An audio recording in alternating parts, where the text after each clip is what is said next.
KSL News Radio, Utah's news, traffic, and weather station. 9 o'clock at KSL News Radio. I'm Andy Farnsworth. KSL's top story this hour.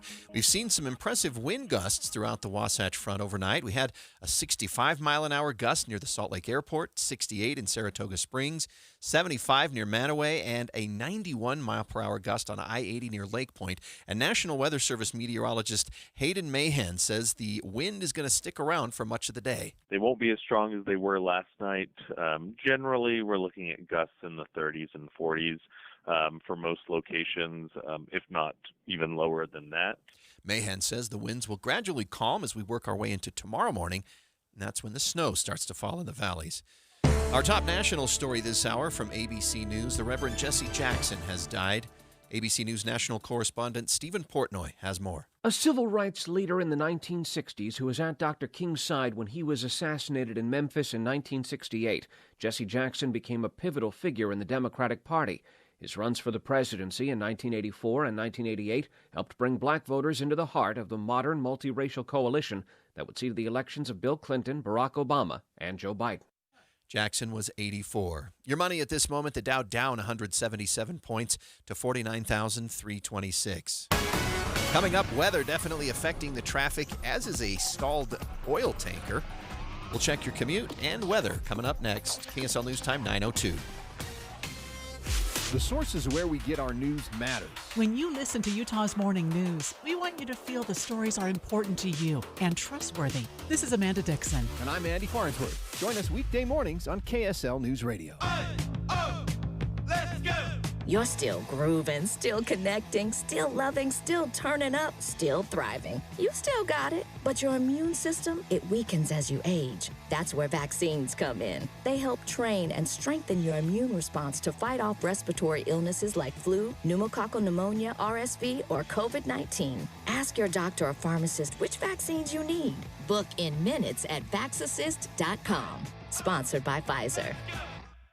Career changers, including veterans and active duty service members. Your transition starts here. Go from GI to IT in a matter of months. Become a certified cyber warrior with training at My Computer Career. Cybersecurity specialists are in high demand, offering IT pros great opportunities and a rewarding lifestyle while protecting our people, liberty, and treasured institutions from cyber threats. Deploy your career in IT today at mycomputercareer.edu/CWP, an elite CompTIA certification partner. VA education benefits are available to those who qualify. When Team USA is on, you can almost see the moment a kid starts believing they could be next. Now, while Xfinity can't guarantee that, they can guarantee something just as important, that your internet price won't change for 5 years. No contracts or commitments, so while your kid is ordering gear online, streaming highlight reels, or video chatting, your Xfinity internet price won't budge. And who knows, by the time the next Olympic Winter Games roll around, your kid could be getting fitted for their very own Team USA uniform. And guess what? You'll still be paying the same price for reliable Wi-Fi. And there's even more to enjoy with the Xfinity Gold Medal Celebration. Now through February 22nd, get their best price on gig Wi-Fi for 5 years guaranteed. Just $50 a month, plus get Peacock Premium included for 2 years. That's a $10.99 monthly value. Xfinity. Imagine that. Proud partner of Team USA. Restrictions apply. Requires paperless billing and auto pay with stored bank account. Taxes and fees extra. Actual speeds vary.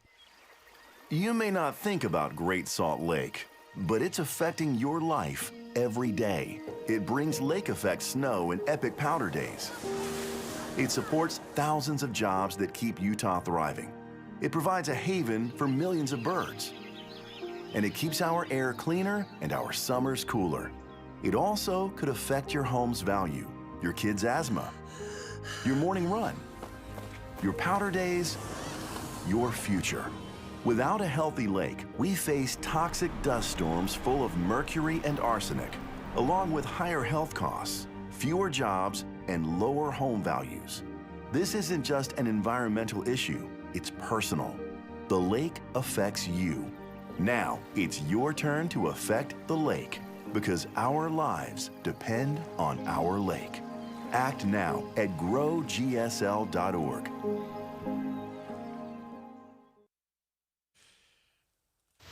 Time for a check of traffic on KSL News Radio, brought to you by UCCU. Earn 4.44% on savings at uccu.com. Let's check in again with Jason Jones. And our big problem spot on I-15 is southbound side, right before 4500 South off-ramp there. We have a stalled oil tanker truck, and it's closed down the right lanes now. Now, once you get past that, you can still get off at that exit there at 4500 South. So you're just going to have to go stay out to the left and then go around it and then go down the off-ramp there. And the delays there are all the way back to 3300 South. On the northbound side, things are looking really good as you travel through the Salt Lake Valley. We are starting to see some rain/snow fall around up in Weber and Davis counties, and it's a little bit slow if you're on I-15 southbound running through North Salt Lake at this point. But our biggest problem spot is up the Provo Canyon and Sardine Canyon, as it's really slow in both directions. It's kind of an ice sheet there around Deer Creek Reservoir, especially in Provo Canyon, and you've had several slide-offs in both of those canyons as well. Use Superior Water and Air for all your HVAC and water treatment needs. Call 974-9090 or visit superiorwaterandair.com. Superior Water and Air, we got this. I'm Jason Jones in the KSL Traffic Center. KSL weather, we're expecting the snow and rain to come in. We're actually already seeing some in the canyons and a few flakes in southern Davis County I'm seeing in the traffic cams. Expect a cold day, highs in the 40s. Right now it is 43 degrees and raining in Salt Lake City. I'm Andy Farnsworth from the KSL Common Spirit Health Studios. Listen online at kslnewsradio.com. We're Utah's news, traffic, and weather station. The all-new Inside Sources. Your inside access to the people and policies shaping Utah's future. Here are Greg Skordas and Holly Richardson on KSL News Radio. Oh, the weather outside is It is. But it's finally snowing a little bit. Let it snow, let it snow, let it snow. You know, Holly, I told you yesterday I had the pleasure of getting some skiing in this weekend. And I've been skiing quite a bit. Of course, I work up at Powder Mountain, but we finally have some new snow. We finally had some snow to cover some of the rocks and trees and things, and it looks like we're getting into a pattern where we may get more and more snow. In fact, this morning, leaving Eden, just down the hill from Powder Mountain, there was some flurries at my house. We haven't had any significant snow on our lawn up there. Usually this time of year we have 2 or 3 feet. Yeah. But we haven't had much this year. So, but Yeah. it looks like maybe there's something coming up in the future here. And I had nothing but clouds, and it was not even that cold. So, so we have with us in studio KSL meteorologist Matt Johnson.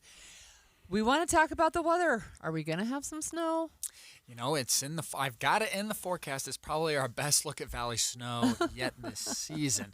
Now, being that it's still in the future, anything can still happen, right? But yeah, this is our strongest signal for Valley snow yet this season. So the hope is we can get 1 to 4 inches tomorrow in the Valley. Yes. So when we're talking about Valley snow, that means mountain snow could be sometimes significantly more. But we haven't had much accumulation of Valley snow at all this year. No. So that's a good sign. What are we looking at in terms of our mountains, especially the Wasatch Front area? Yes.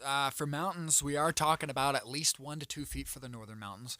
But of course, the Cottonwoods, as they sit a little bit higher and they're favored with northwest flow, they could push over 3 feet. So this would be a great, not going to save the season, but it's going to chip away a little bit at our deficit, and we're hoping that next week we can get another somewhat significant storm is the way it's looking right now. So, and that 1 to 2 feet, 1 to 3 feet actually goes across all the Utah mountains, not just the northern. Interesting. So what does that mean for avalanche danger then? Oh, avalanche danger is going to be high. In fact, we had a couple of avalanches with last week's system on Thursday, and all that did was drop a foot in the Cottonwoods. Now, if we add another 1 to 2 to 3 feet on top of this weak layer that's already on the ground, we're definitely going to be getting some natural avalanches.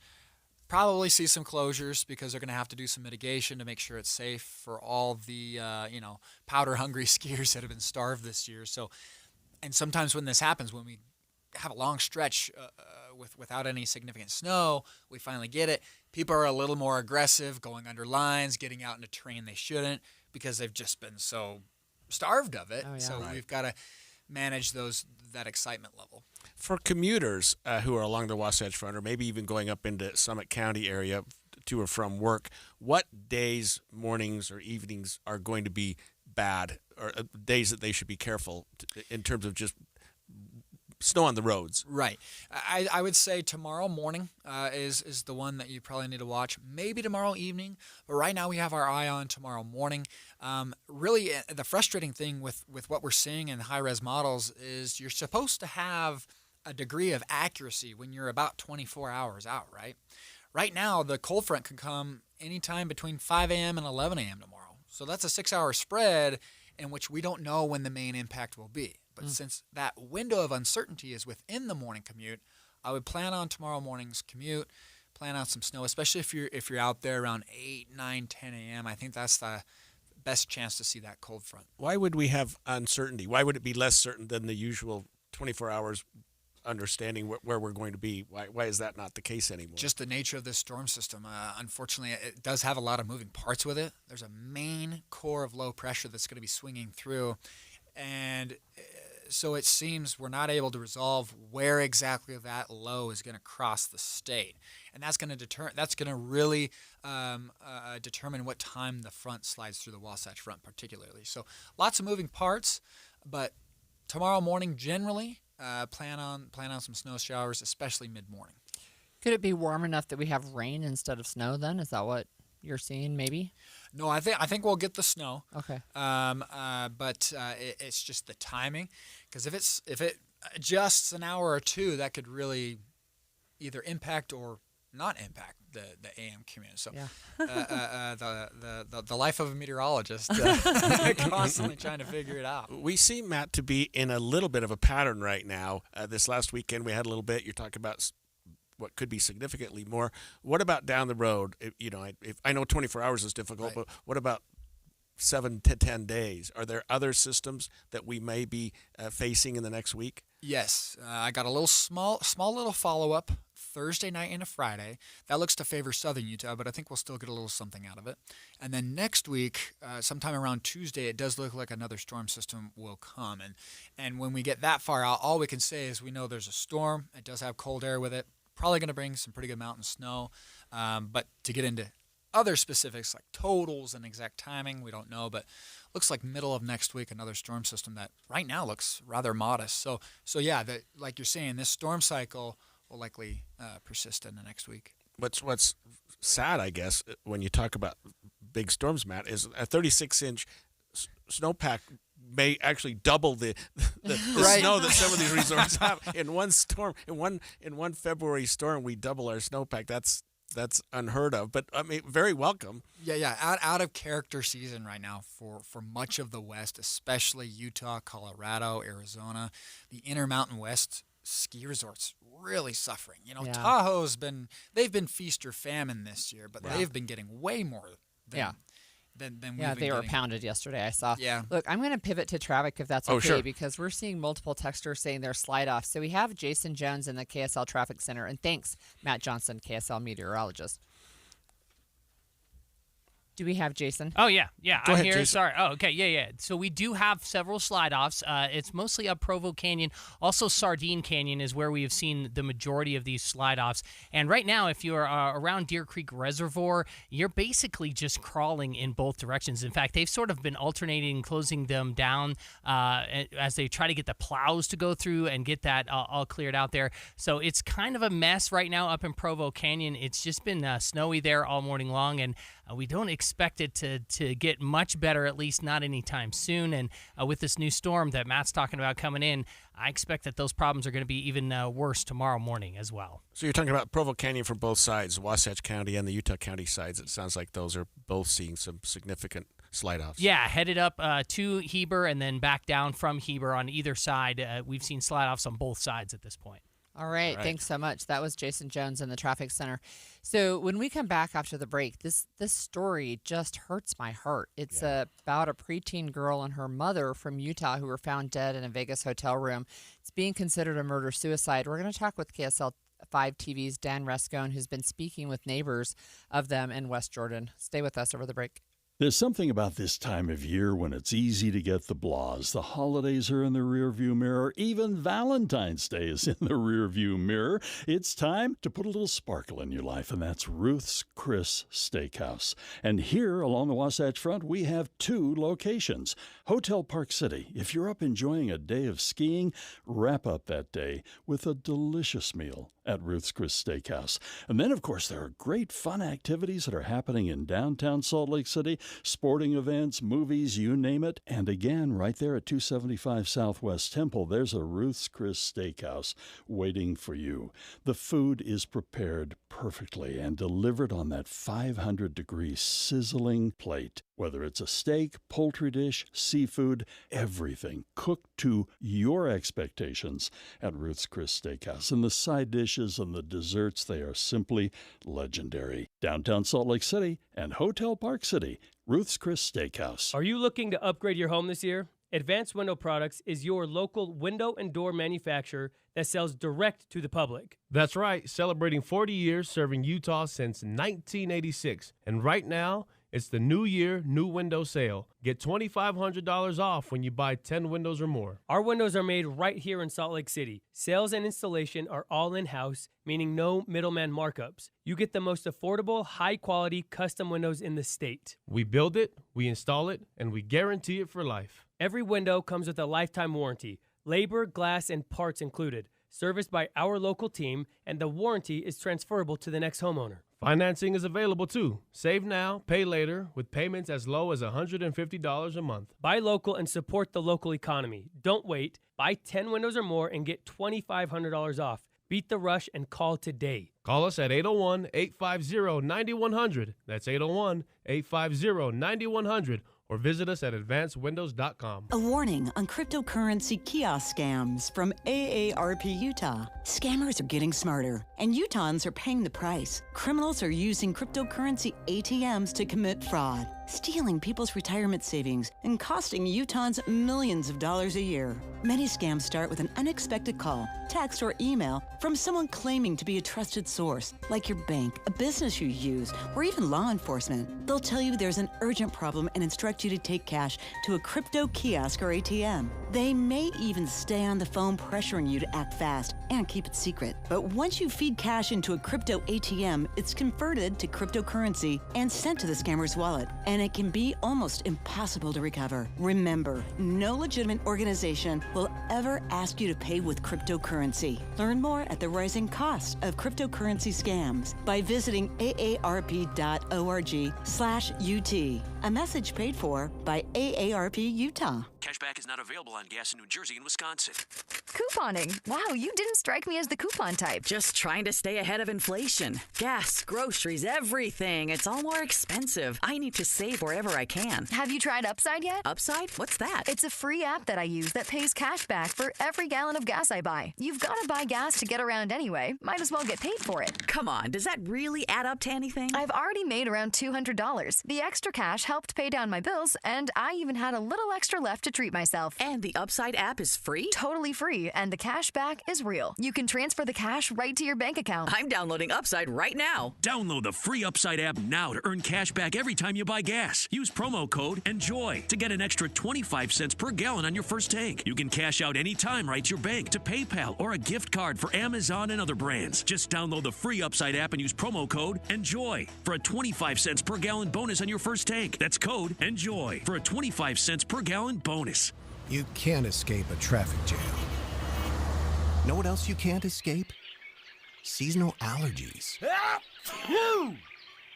And you might think you can avoid that coffee stain until... Oh, really? You can't escape a lot of things in life, but you can escape prediabetes.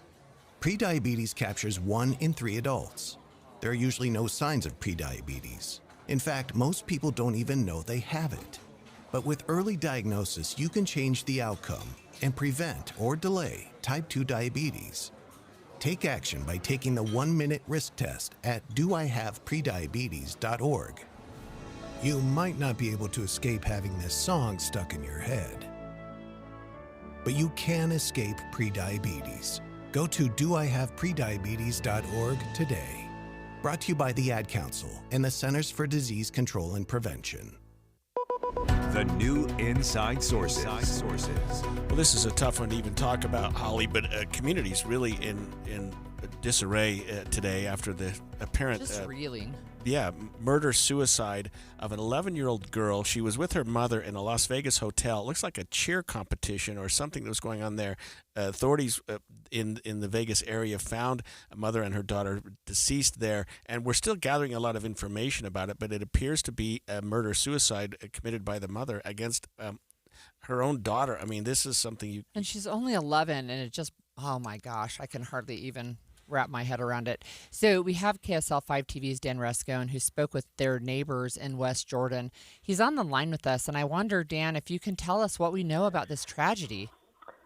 Yeah, this is just a heartbreaker here, Holly and Greg. Great to be with you this morning. But going into that neighborhood and just being able to talk to some of the neighbors in regards to this family and just the situation, everybody just in complete shock and disbelief as to what happened here. Basically, we have a mother and a daughter that took off to Vegas to enjoy a cheer competition. The daughter, Addie, just really involved in cheer. She's been doing cheer for quite some time, from what we understand. And they head off to Vegas to go to this cheer competition. They suddenly go missing. They didn't show up on Sunday morning to the cheer competition, and they start getting worried, of course. They're looking all over if you can't find. And then police start, knocking the door of their hotel room. And then they had to be able to, they couldn't just, break in. They had to get, the proper documents. And then they were able to go inside. And then that's where they found the mother and the daughter inside the hotel room. And according to investigators there in Las Vegas, the mother, Tanya, shot her daughter, Addie, and then turned the gun on herself. We are told that there was a note that was found inside the hotel room, but we're not been given the details of what was on that note. So basically on Sunday morning yesterday, yesterday was Monday, but Sunday the neighborhood finds out that this longtime, mother and daughter that had been living there for years in their neighborhood, suddenly they're the ones that had been missing. They even put missing person flyers out and everything like that at the cheer team looking for them. And then when they were found, it just is complete devastation. We talked to several neighbors there that were tying up, blue ribbons and balloons and flowers and everything like that, just to kind of try and bring some comfort to the family. The family still lives, I guess, apparently the grandmother still lives there at the house, and just a very difficult, tragic situation for everybody involved here. Dan, did we hear anything from the hotel about noises or anything that would have drawn their attention? I mean, you figure there had to be at least 2 gunshots, and yeah. maybe it was in an area that was away from other people, but it just seems like somebody would have heard something. Yeah, and that's a very good question. According to our sister station out there, the NBC station there in Vegas, nobody heard anything as far as they were able to find out. That there wasn't residents or not residents, but just basically people, guests at the hotel that said, yeah, we heard a gunshot, which would be pretty odd if nobody heard anything at all. But maybe somebody did, and we haven't been able to track down that person yet. But, yeah, it's just a really shocker that something like this would happen, especially on a weekend where, it's supposed to be a fun weekend, a mother-daughter trip, that they're supposed to go out there and enjoy themselves and also have a great time at that cheer competition. And so that's why, it's just so shocking. I think everybody was just so blown away. I mean, everybody we talked to said there were no signs. Obviously, it's very public and there's public records and everything like that. The mother had been divorced, and the biological father lives in a different area. And there had been some disputes in custody and things like that. But that's all, public information in regards to the divorce. But at the same time, neighbors just did not see any signs of, something like this ever happening. Addie was known to just be just joyful, just wonderful girl, and doing cartwheels all the time in the front yard and just doing the cheer thing, and hanging out with friends and just living her life. And just to be cut short like this is just so sad. Is there any information about how people in the broader community can support this community? Well, there's a couple of GoFundMes that have popped up from the family. Obviously, you have the mother's side. You have also the father's side. So there are the GoFunds. If you go to KSLTV.com and you pull up this story, there is a link to some of those. So there is that way of being able to help out. But I know there's obviously the cheer community is putting together a couple, I believe, fundraisers and those kind of things. And they've released statements talking about the devastation, talking about the light and the energy that Addie was to their organization and just how sad and devastating this is. And then also, here we are yesterday, of course, there was no school yesterday, but today there is school. And that's going to be a very difficult time for students there at Addie's school. And so it's just going to be heartbreaking for people all around. Not only did this affect, those there in Vegas and the cheer competition. We heard from the cheer competition. One of the presidents there, one of the leaders there of the organization spoke during the competition about the tragedy and how difficult this is. So it's just affected so many people in so many different circles here. Do you know, Dan, to what extent this did affect the competition, especially as it relates to the Utah team? I mean, you would hope those kids, with all that preparation and families and support, would have still gone ahead and competed, but maybe that was too difficult. Yeah, and from my understanding is I wasn't able to connect directly with those in Vegas as far as the competition goes, but they did, as far as I understand, the competition went on. They were able to perform, and they, kind of the show went on. But at the same time, it just must have been so difficult and so hard to be able to deal with something like that when, these girls must have, that are on the team there, must have just been so devastated by this. And that's one of the reasons we didn't get a lot of response back from the cheer team, because obviously it's a very difficult and tough time for them. And so they're dealing with a lot of different issues with the girls, and so they're going to have to be, talked to and address this issue.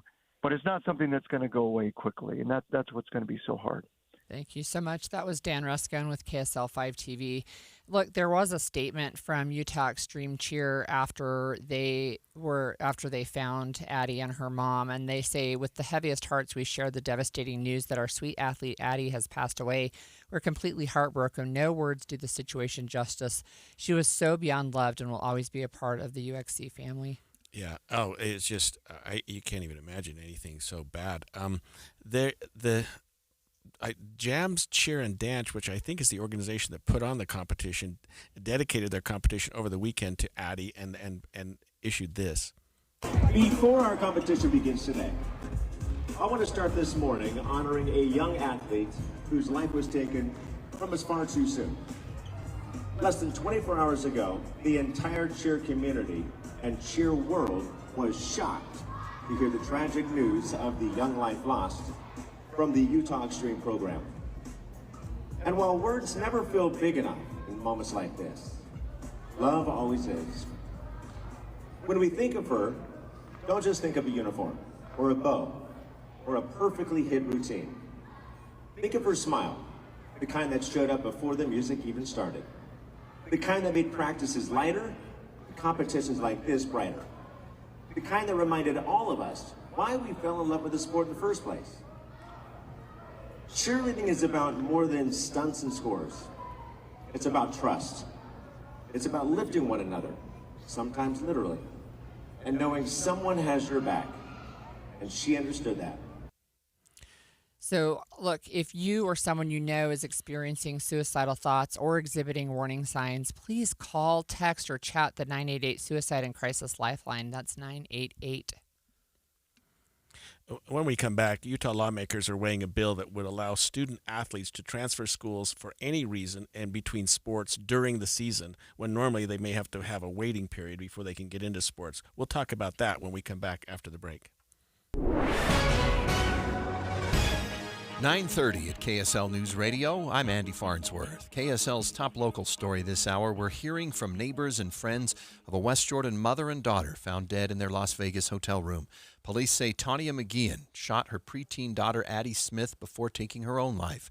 Melissa Hoke tells KSL their neighborhood is in disbelief. We just mourn with them. We're just really sad. We watch the kids walk past our house every day for school. Hoke and other neighbors tied blue ribbons on trees and signposts on their block, and they say they have other gestures planned to show support to the family. The Washington County Republican chair was released from jail after posting $10,000 bail. David Nephi Johnson was in jail over allegations he abused a younger female family member with water torture. A protective order is in place prohibiting him from seeing that family member. He'll be in court for a preliminary hearing in March. Our top national story this hour from ABC News. President Trump says there will be voter ID requirements for the midterm elections, quote, whether approved by Congress or not, unquote. ABC News correspondent Lauren Peller says he's threatening to issue an executive order if election reform legislation fails. This election bill has been backed by the president. There has been mounting pressure on House Republicans and Senate Republicans to do something about voting in elections across the country just as we near the midterms, trying to sort of convince their base that elections will be safe and secure, which is something that the president has continued to try to pressure Republicans to act upon. The bill narrowly passed the House this week, but faces an uncertain future in the Senate. Your money at this moment, the Dow is up now 4 points to 49,505. Coming up, we've got a rain and snow mix affecting traffic in a good chunk of the northern part north of Salt Lake. We'll check traffic and weather together coming up next. KSL News Time, 9:31. Mornings are for recharging. And they're for starting your day right. We volunteer to join you in the car. Get news and weather at 102.7 FM during the most important part of your day. Andy and Amanda, each morning between 5 and 9 on KSL News Radio. Tim Jr. here from RGS Exteriors. Did you know that we offer 3 distinct styles of gutter protection? Each one meant to handle a specific leaf problem. You might not even know there are different styles of gutter protection, but there are. And if you pick the wrong one, it could be a huge waste of money. Now, the big gutter guard companies won't tell you this. They try to sell you a one-size-fits-all gutter guard. And it could be completely wrong for the amount and types of trees and leaves you have. Not RGS Exteriors. We understand which kind of leaf problem needs which kind of gutter guard. We'll do an in-depth evaluation to assess the types, locations, and numbers of trees in your yard. Based on that data, we match your home to the right gutter guard. So don't risk wasting money on the wrong gutter protection. For a free evaluation and estimate, call RGS Exteriors at 801-280-3110 or visit rgsexteriors.com. That's 801-280-3110 or rgsexteriors.com. Right now, save $16 on a pair of Rain-X Rugged XL wiper blades, plus get 2 times O rewards points only at O'Reilly Auto Parts. O'Reilly Auto Parts. This is the story of the one. As an HVAC technician, he and his digital multimeter are in high demand. So when a noisy office HVAC turns out to be a failing blower motor, he doesn't break a sweat. With Grainger's easy-to-use website and product information, he selects the product he needs to keep everything humming right along. Call 1-800-GRAINGER, click Grainger.com, or just stop by. Grainger, for the ones who get it done. How can you free your team from time-consuming office tasks? Amazon Business. Smart business buying tools enable buyers to find and purchase items fast so they can focus on strategy and growth. Free up your teams and focus on your future. Learn more at amazonbusiness.com. With Progressive's Name Your Price tool, you can choose the best coverage option for you. Because you know you. Like, you know that hiking isn't for you. Sure, it sounds nice to be in nature while exercising, but that's what a gym and houseplants are for. I mean, you don't even like walking upstairs. So why would you walk up a hill for miles? To what, end up high in the air? Come on, you know you're scared of heights. Only you know you. So get coverage options within your budget with Progressive's Name Your Price tool. Progressive Casualty Insurance Company and Affiliates. Price and coverage match limited by state law. With the new IHOP value menu, $6 is all it takes to go to your happy place, where stacks of pancakes with bacon and eggs are just $6 every day. French toast, sausage, and eggs are, you guessed it, $6. And fluffy omelets come with a side of pancakes and only cost $6. Go to your happy plates every day at IHOP. $7 in some locations. Available every day for a limited time at participating restaurants in the U.S. Hours may vary. No substitutions. Not valid with other discounts or promotions. Prices may vary. Traffic and weather together brought to you by UCCU. Direct deposit gets you $300. Love where you bank. Jason Jones. Andy, the right lanes southbound I-15 approaching the 4500 South off-ramp are still closed as we have this oil tanker truck that is disabled in the right lane there. Now, like I said before, you can still get off the off-ramp, so you're just going to have to stick out to the left, and then once you get past the oil tanker, you can move over to the right and get off on that off-ramp there. It's still slow in traffic, though, all the way back to about 3300 South as you make your way southbound on I-15. We are seeing it snow actively on the cameras up in Woods Cross. That's on I-15, also Legacy Parkway, and so there's the snow has come definitely up to Weber and Davis counties at this point, and all the way up in Sardine Canyon. It's pretty bad in both directions. We've seen some slide-offs there, and we have also seen slide-offs up Provo Canyon on 189, especially around Deer Creek Reservoir. Traffic is just kind of crawling in both directions as it's very treacherous driving there. The rest of your commute, though, down in the valleys is looking really good. I'm Jason Jones in the KSL Traffic Center. KSL weather forecast. We're expecting snow and rain. It's already come in some spots. We've already seen flurries in the canyons. And as Jason mentioned, icy spots. That's expected to hit the valley by tonight, that level. Expect a cold day. Highs in the 40s. I think we've already gotten past that. Now we're down in 37 degrees in Salt Lake City with a little bit of rain and snow. I'm Andy Farnsworth from the KSL Common Spirit Health Studios. Listen online at KSLNewsRadio.com. We're Utah's news, traffic, and weather station. Eye on the Hill 2026. Special coverage on Inside Sources. Well, Utah lawmakers are weighing a bill that would allow for student athletes to transfer schools for any reason and between sports during the season. Normally, that they're not allowed to do that without some break, but we were going to talk about that, and I think we still will. But we're now being told that bill's tabled, at least for the time being. That's right, and it doesn't mean dead, but it could be dead. So we're going to talk with Amy Donaldson. She's a producer with KSL Podcast and a sports reporter. And Amy, you're on the Hill. Tell us what happened with this bill this morning.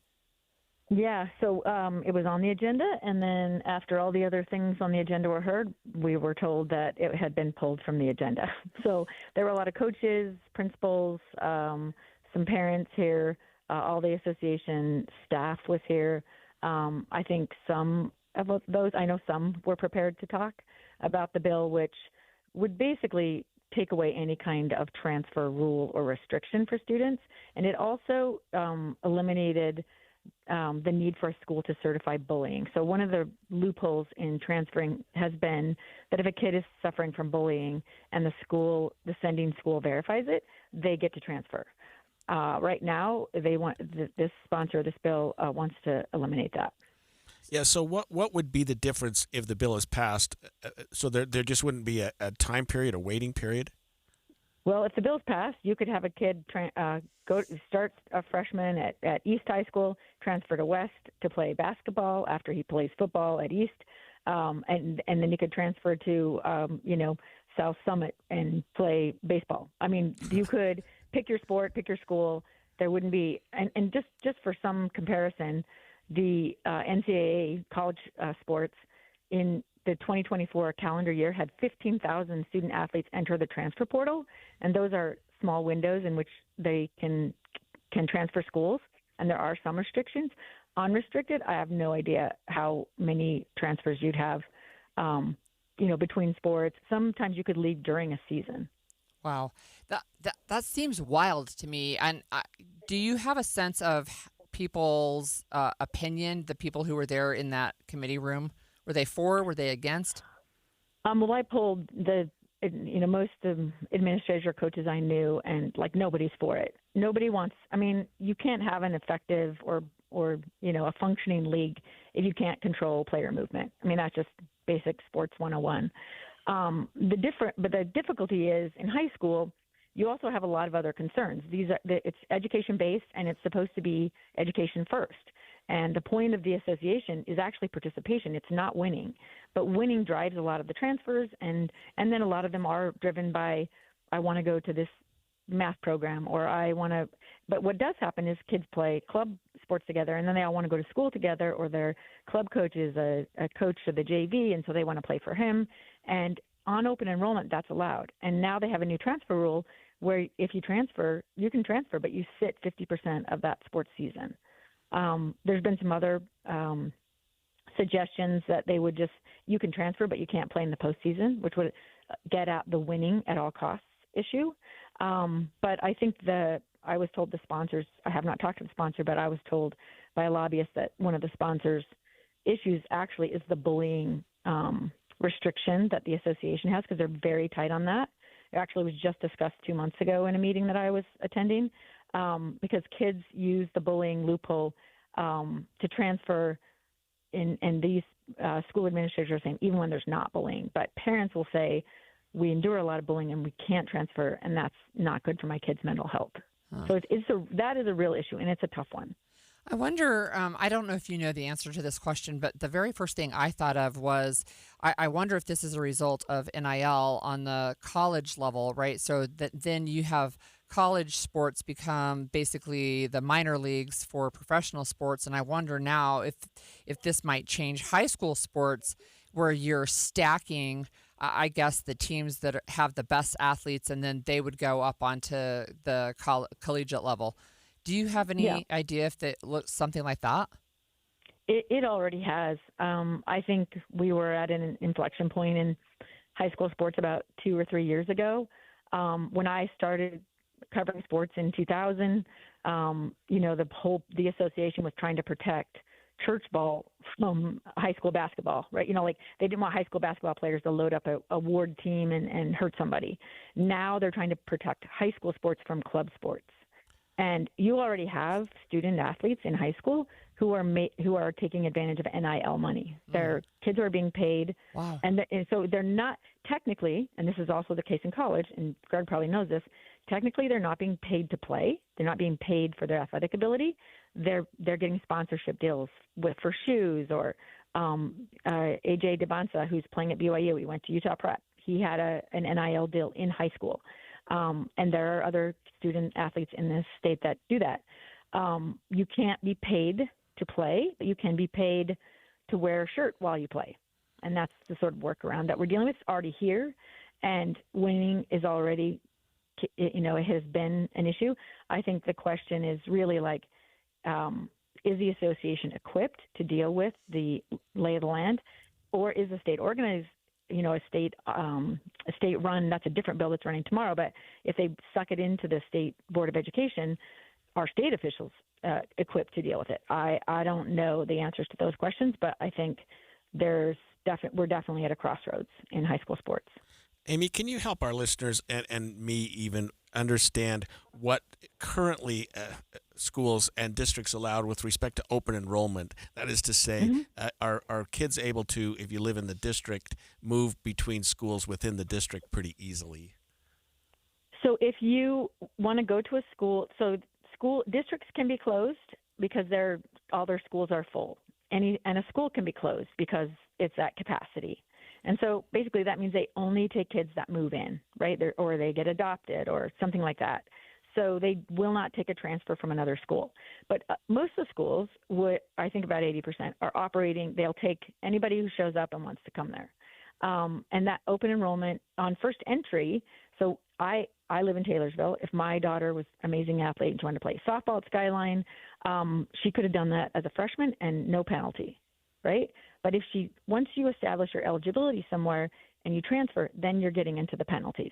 And right now, it's everybody who transfers that it's not a full family move. So if their whole family doesn't move, and then this certified bullying situation, then you can request a hearing, but you're probably not going to be eligible to play. Everybody said that did not used to happen. It used to be like they'd take every situation and contemplate it, but the rules have changed. I bet there's been 15 incarnations of the transfer rule since I've been covering in the last 25 years. And I will tell you, coaches, parents, kids, they just figure a workaround, and they just want to play where they want to play for whatever reason they want to play. And I just talked to one of my favorite football coaches at Woods Cross, and he said this idea of allowing more liberal transfers or unlimited transfers will decimate high school sports, because high school sports are based on community. And you eliminate that, you've eliminated what it is. Yeah, thanks so much. That was Amy Donaldson, really producer with KSL Podcast and sports reporter who was on the Hill today watching this bill, and some others as well. Look, today is also National Random Acts of Kindness Day. It's actually a lot of days, but it's National Random Acts of Kindness Day. We're going to check in with one kind act today on small gestures you can do to spread kindness today. And we want to take your text, 57500. What's one act of kindness you experienced recently? Stay with us. If you've ever set New Year's resolutions before, you know how difficult it is to follow through because you have to wait to see the results. What's up, everybody? I'm Mike Wilson with Any Hour Services, and in honor of your New Year, New You resolutions, Any Hour Services is having our New Year, New System sale. From now until the end of February, Any Hour Services will give you $2,026 off a new furnace and air conditioner. And you don't have to wait to save the money. You get $2,026 off at the time of purchase. The only thing you have to do to qualify for our New Year, New System sale is call Any Hour Services and schedule a free estimate. When you call, there's no obligation to buy. Just schedule a time to meet that works best for you. Let me say that again. From now until the end of February, when you have Any Hour Services install a new furnace and air conditioner, we'll give you $2,026 off. Call Any Hour Services right now and schedule a free estimate. 801-443-7400. You can Google Any Hour Services. You can even schedule online at anyhourservices.com. No one helps more homeowners than Any Hour Services. KSL offers the best daily newsletter in the state. It's the 3 things you need to know. Every weekday, we deliver quality and relevant content to your inbox. No ads, no spam, just the 3 things you need to know to be informed about the world around you. Subscribe today. Visit KSLNewsRadio.com or text the word inbox to 57500. That's inbox to 57500. Be advised, this is your opportunity to save up to 40 to 80% on a hot tub or swim spa. This weekend only, Friday through Sunday, Mountain America Expo Center, Sandy. Be advised, this is your opportunity to save up to 40 to 80% on a hot tub or swim spa. This weekend only, Friday through Sunday, Mountain America Expo Center, Sandy. 18-month interest-free financing. Our factories have demanded we sell 1,000 hot tubs and swim spas this weekend. Mountain America Expo Center, Sandy. Huge factory incentives, factory rebates. This weekend only, Mountain America Expo Center, Sandy. We can remove your old hot tub. Free delivery of your new hot tub. Deep discounts. Mountain America Expo Center, Sandy. Free delivery of your new hot tub. Just relax and enjoy. Mountain America Expo Center, Sandy. Friday, 2 p.m. to 8 p.m. Saturday, 10 a.m. to 8 p.m. Sunday, 10 a.m. to 6 p.m. Free admission, free parking, free delivery. Mountain America Expo Center, Sandy. Call 833-SPA-SALE or visit hottubandSwimSpaSale.com. This is Jeff Stout with Fink and McGregor Mortgages Made Simple. Let's talk conventional versus FHA loans. Both offer cash-out refinances up to 80% loan-to-value or LTV, so which is best for you? It's kind of like Uber and Lyft. I always compare the two before booking a ride. Conventional loans don't have mortgage insurance under 80% LTV. However, the rates and costs get higher with lower credit scores, cash-out, and high LTVs. FHA loans always have mortgage insurance, but the rates are lower, they don't penalize you for cash out and high LTV loans, and they allow for higher debt-to-income ratios. FHA often results in lower payment even with mortgage insurance. We can analyze your situation within minutes. Call us today. Fink and McGregor Mortgages Made Simple, 801-264-9494. That's 264-9494, or on the web at finkmcgregor.com. NMLS 289115. We asked parents who adopted teens to share their journey. There are many times I thought, I can't do this. I mean, what parent isn't worried about? What am I not doing right? What am I not doing enough? And then I realized, wait, that's being a parent. Don't worry about being perfect. I've had around 3 other mother figures in my life, but only one of them has taught me how a mother loves. The greatest reward for me is he makes me better every day. I would tell a family considering adopting a teenager that teenager, whoever it is, needs you, and they need what you have to offer. Taylor's given me hope. He's our son, and that is what he will always be. Learn about adopting a teen from foster care. You can't imagine the reward. Visit adoptuskids.org to learn more. A message brought to you by Adopt US Kids, the U.S. Department of Health and Human Services, and the Ad Council. My savings are gone. Okay, where were they last? Here, right before I spent them on that vacation to Aruba. Weird. Not weird. Not saving now means no money later. For free ways to save, go to feedthepig.org. This message brought to you by the American Institute of CPAs and the Ad Council. Inside Sources. We are actually seeing some snow out of our window. So Matt Johnson was spot on. Tiny bit. Yeah, well, anyway. So today, try a little kindness. It's National Random Act of Kindness Day. You know, when I was a scout, we had the scout slogan was do a good turn daily. Yeah. So I thought that meant you had to do a random act of kindness every day. That would be awesome if you did that. Right, yeah, which is what people should do. But it's good to recognize it anyway. And today's National Random Acts of Kindness Day. So we want our listeners to text us 57500. What's one act of kindness you experienced recently? And I'm going to just share one that happened to my son. So he needed to get 2 new tires for his car and something else, and I can't remember what he told me. But he was ready to check out, and this is one of my son with some developmental disabilities. But he does work. He works at Deseret Industries, and he said he was getting ready to check out, and there was a man in the store who paid for his tires, and then like 4 other people, whatever they needed that day, this gentleman was basically paying for everybody. So I thought that was really great. Well, let me tell you mine. It happened on Sunday morning. I was up on the mountain. My daughter and a bunch of her family were in town to go skiing. The mountain was sold out. Wow. They'd flown in from Maine. I went to the ticket office and talked to a woman named Courtney, and I said, I'm in serious trouble. She said, how many tickets do you need? I mean, I thought, my word, Courtney, you were the most amazing person at the Powder Mountain ticket window. Anyway, don't anyone take advantage of that, but she did me a huge favor. So we have with us Mason Bennett, the executive director of One Kind Act a Day. I love this organization. So welcome to our show, Mason. Thanks for joining us. Thank you for having me. Glad to be here. So can you tell us a few random acts of kindness that people could think about maybe doing today? For sure.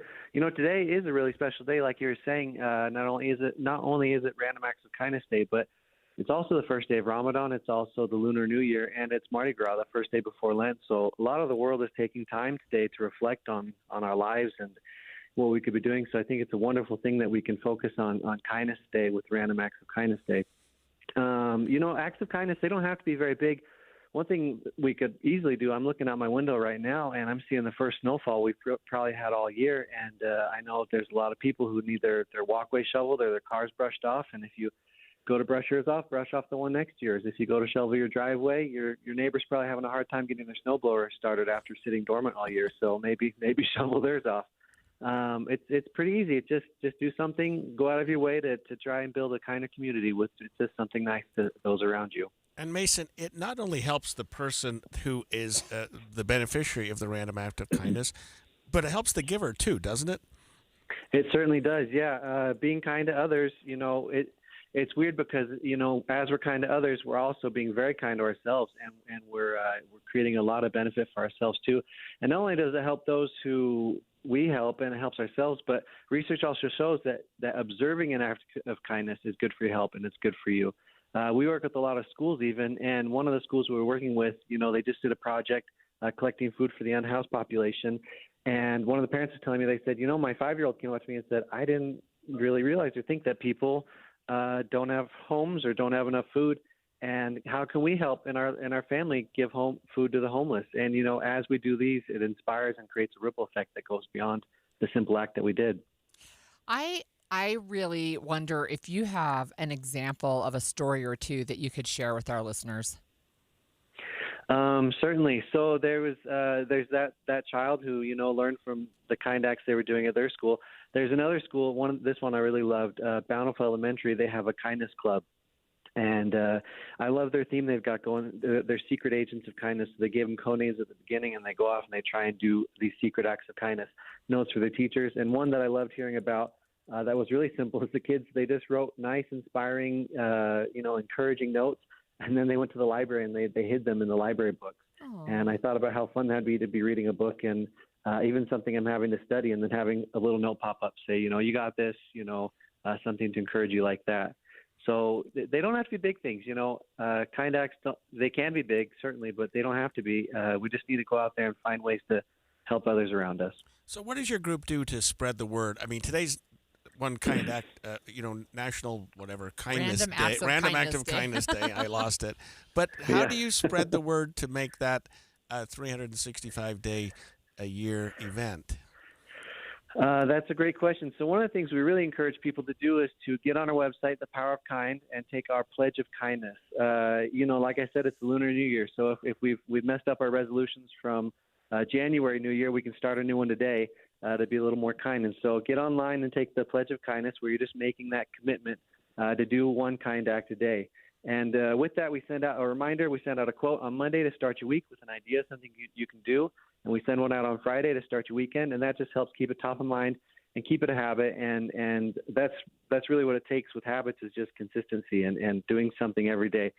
That's why, I like saying we're one kind act a day. We're not 365 kind acts once a year. We need to do just at least one small thing a day. That's awesome. That's all it takes, consistency. We do have one texter that said just this morning they had an individual pull up behind him at the fuel pump and paid for their fuel. It was $35 this morning, and they really appreciated that kind act. That's amazing, yeah.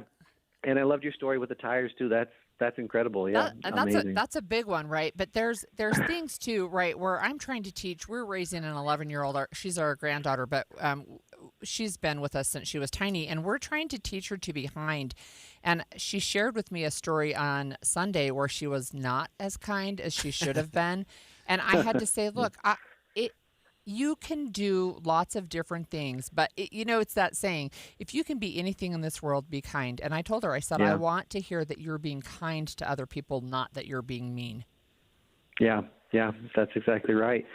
And that's amazing. Yeah, sounds like you're raising her right. Oh, I hope so. I hope so. So you have some events coming up. Is that right? We have a couple. So we've got a documentary about some of the projects and things happening out at the correctional facility. Some of the work we do is in prisons with juvenile detention and adult corrections. And we have a documentary about the story of 5 inmates out at the Utah State Correctional Facility. It's showing next Monday at the Zion's Indie Film Festival. And also, everyone should keep an eye open in April. We have a annual kindness summit where we bring in speakers and we try and just inspire people to carry out kindness into their spheres of influence and just share it with the world. So on that kindness summit, is that on your website? It is getting up on our website. Yeah, we're getting the information there now. It'll be April 10th here in Salt Lake City. Yeah. I do have something. There's a couple of texts here that I want to share with you. One says, "Let cars merge onto the highway." That's right? a big one. Yeah, Look, exactly. I think it's huge, right? I think it's huge. And then another texter shared this, that the owners of Beehive Meals saw a video of their son with cerebral palsy struggling to walk down the stairs at the Marriott Center after a BYU game. And then the owners of Beehive Meals invited their family to sit with them in the lower seats for the game that featured Jimmer's retirement. That is really kind. That is very kind. Yeah. I like the one with merging. Let people in, let people turn, right. Especially with all the traffic and again the snow today. Be kind on the road. Seriously, that's exactly right. Those are great stories. Thank you for sharing. So remind us your website. It's not One Kind Act a Day. It's thepowerofkind.org. Okay. Yeah. Thepowerofkind.org. And this is a Simnani Family Foundation effort, isn't it? That's right. Yeah, we're founded and funded entirely by the Simnani Family Foundation. So One Kind Act a Day, we don't seek nor do we accept donations, and all of our programs that we get to offer are free thanks to the generosity of the Simnani Family Foundation that started this project.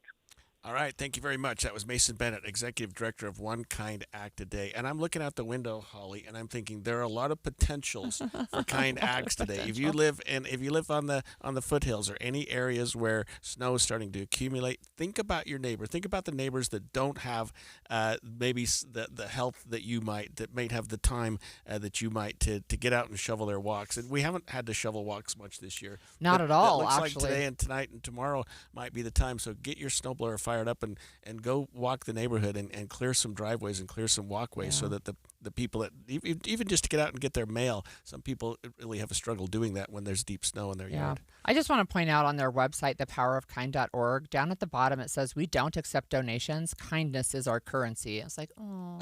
Good for them. Well, Utah's proposed 1,300-bed homeless camp has stirred up a lot of debate. 3 bills dialing in on safety, transportation, and more for this campus will be up on Capitol Hill today, and we'll walk you through the details of those when we come back.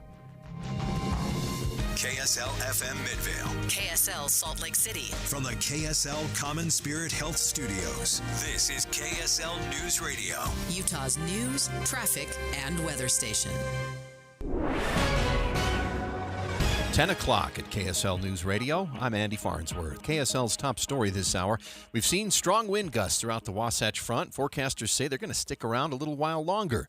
KSL News Radio's Adam Small has details. Forecasters say wind gusts have generally been in the 30 to 40 mile an hour range in the valleys, but we did see gusts reach 65 miles an hour near the Salt Lake Airport, 68 in Saratoga Springs, 75 near Manaway, and 91 miles an hour on I-80 near Lake Point. The National Weather Service tells me the wind is going to stick around for much of the day, though it likely won't be as strong as it was last night. Forecasters say we'll see the wind gradually die down leading into tomorrow morning when the snow starts falling on the valley floor. Our top national story this hour from ABC News. President Trump says there will be voter ID requirements for the midterm elections, vowing to issue an executive order if election reform legislation fails. ABC News correspondent Lauren Peller. People who get married and change their last names, their birth certificate will have a different name at birth, so that birth certificate process, will make it a lot harder for women who are married to vote in federal elections.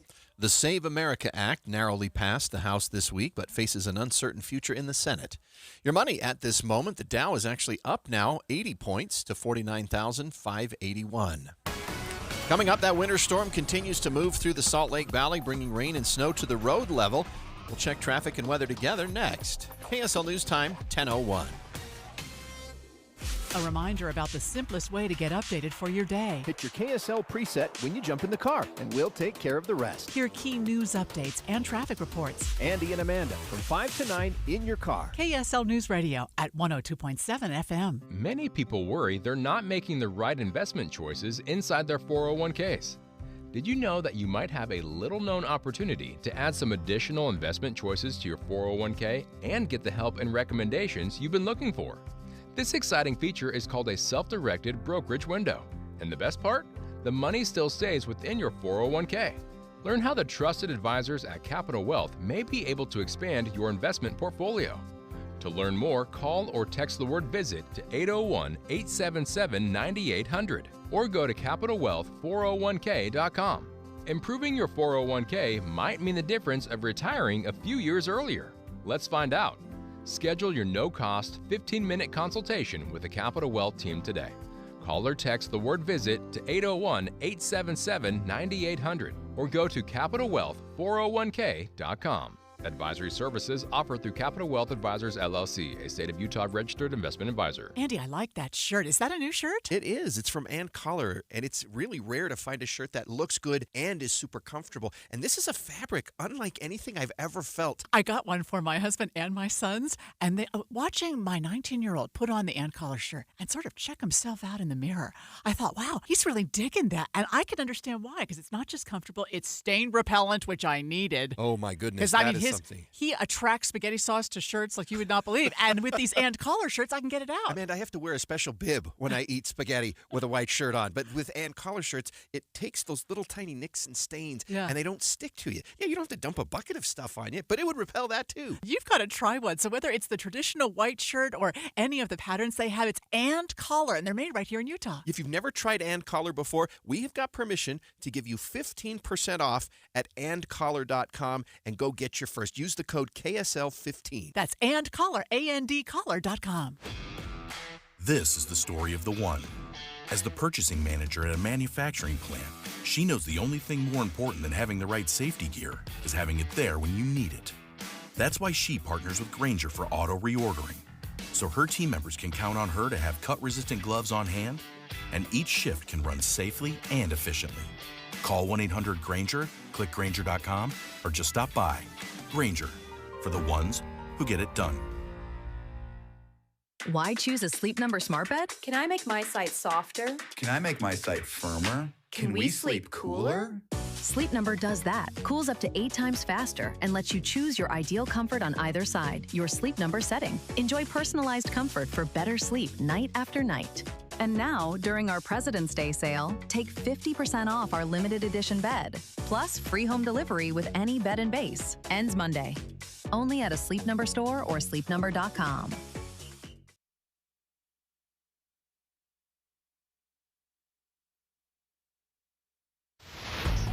Traffic and weather together brought to you by UCCU.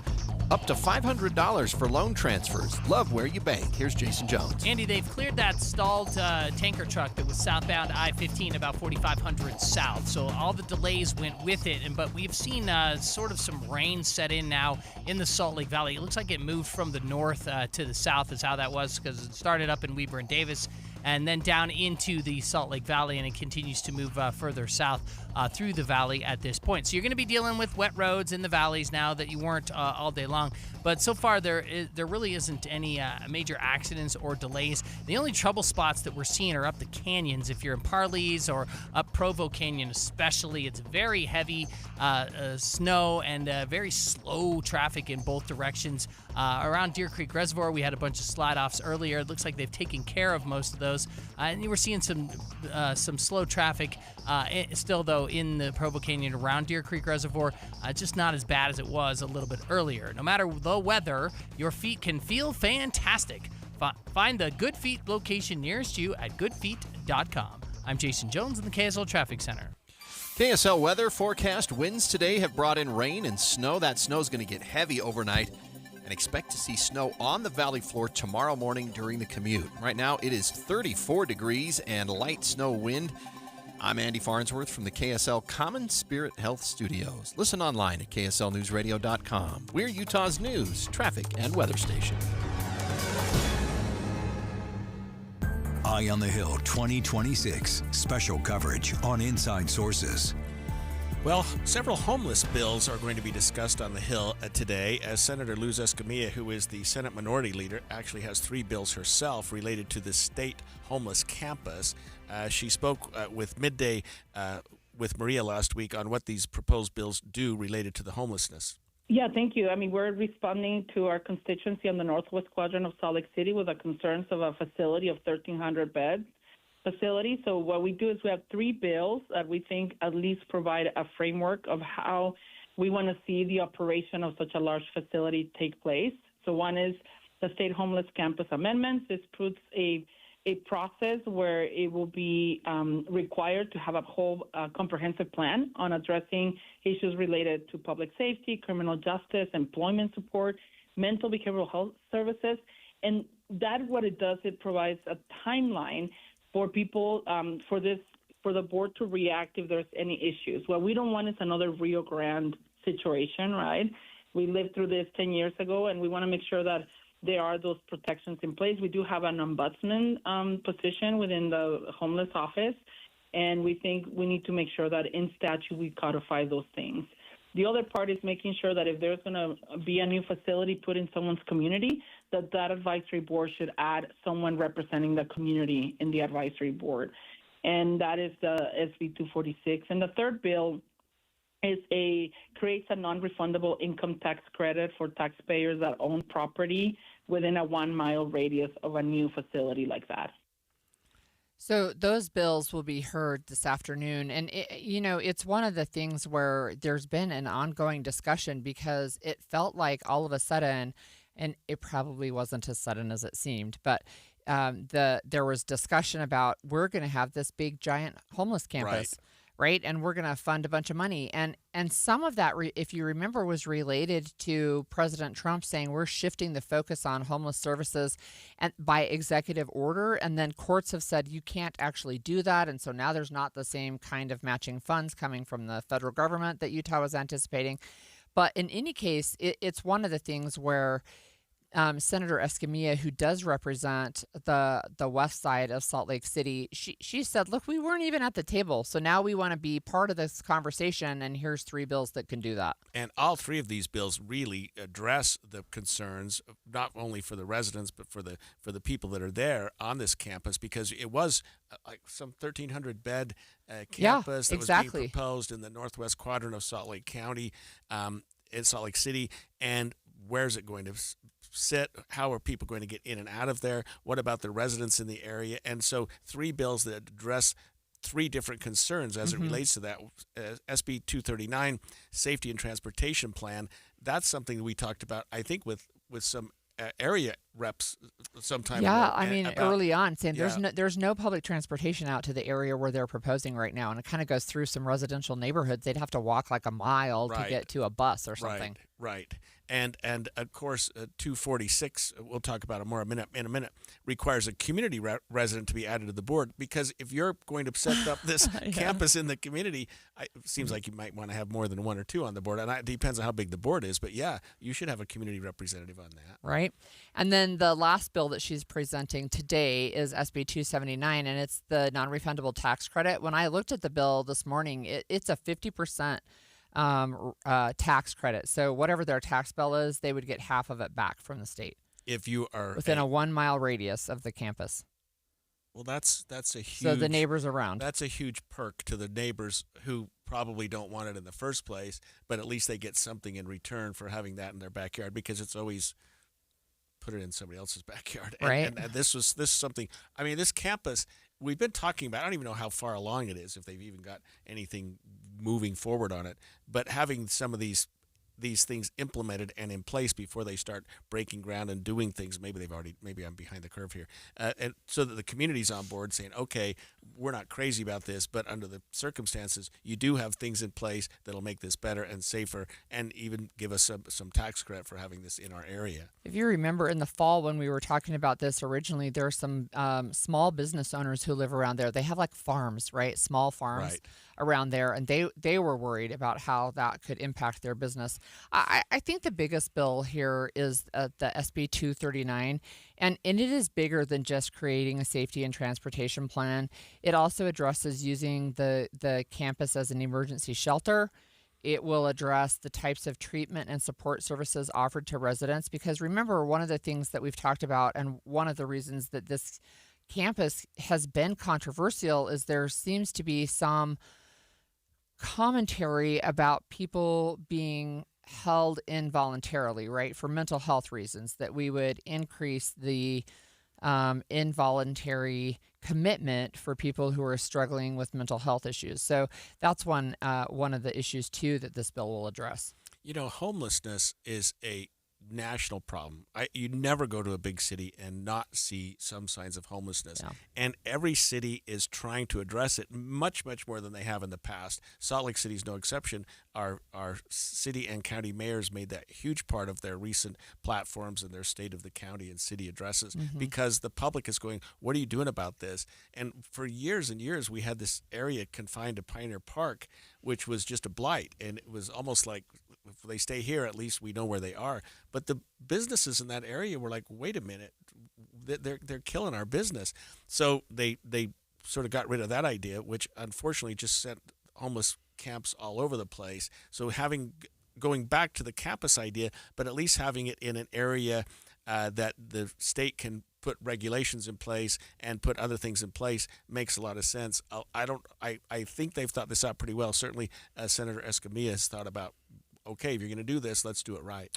Yeah, and I think that's interesting, and I think it's really reasonable, right? I'm looking at the bill right now, this 239, that says within 30 days of the day which a homeless service campus location is officially announced, there needs to be a comprehensive plan released, right? And it's going to address, like I said, criminal justice, emergency shelter, employment and vocational support, inpatient behavioral and mental health services, case management, transitional housing, transportation, safety measures, right? And I mean, she's really laying out. It's like, look, you can't just pick a spot and then down the road at some point say, oh, by the way, here's how we're doing it. This bill, if it passes as written, would say within 30 days from the official announcement, you have to have a plan, and we have to know what it is. And you can't just pick a spot and say, okay, we're going to have 1,300 beds, and people will be out of your community and they'll be in this community, because what we have to do is try to do something about the homeless population to encourage them to get on their feet. If they need mental health treatment, that's great. If they need a criminal justice treatment,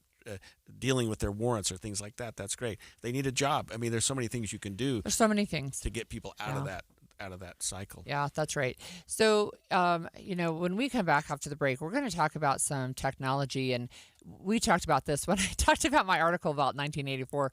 But after some controversy, Amazon has dropped plans to partner its Ring doorbell cameras with police surveillance tech with the company Flock Safety. We're going to talk with ABC's technology reporter Mike Dubusky when we come back after this break.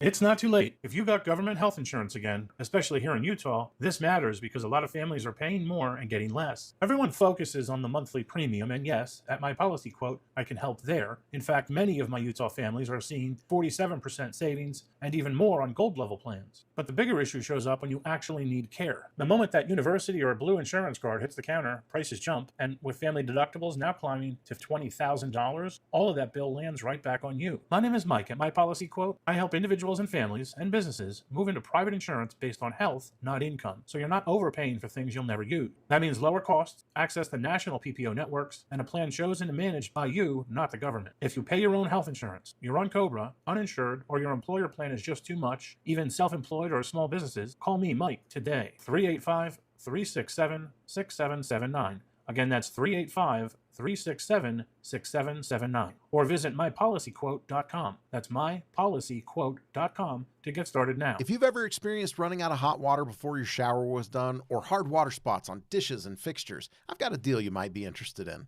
What's up, everybody? I'm Mike Wilson with Any Hour Services, and you probably already know that a tankless water heater and a water softener solve both issues. If you've ever thought about looking into getting a tankless water heater, here's the deal I was talking about. Through the end of February, we're including a free water softener with every new tankless water heater we install. The best part of this deal might be that you never have to worry about being the last one to the shower again, or that you don't have to waste the money keeping 40 to 50 gallons of water hot 24/7. To take advantage of this deal, call Any Hour Services before the end of February. The visit's free and there's no obligation to buy. If you decide to have us install a new tankless water heater, we'll throw in the water softener for free. That's right, a free water softener when you purchase a tankless water heater. Pick up the phone and call Any Hour Services right now for all the details. 801-443-7400. You can Google Any Hour Services. You can even schedule online at anyhourservices.com. No one helps more homeowners than Any Hour Services. Hi, this is Derek Overstreet, president of the New Millennium Group and co-host of Stop Working, Start Living with KSL News Radio. Can you imagine what your life would be like if you could retire 3 to 5 years earlier than you thought possible? The things you could do, the loved ones you could spend time with, the memories that you could create.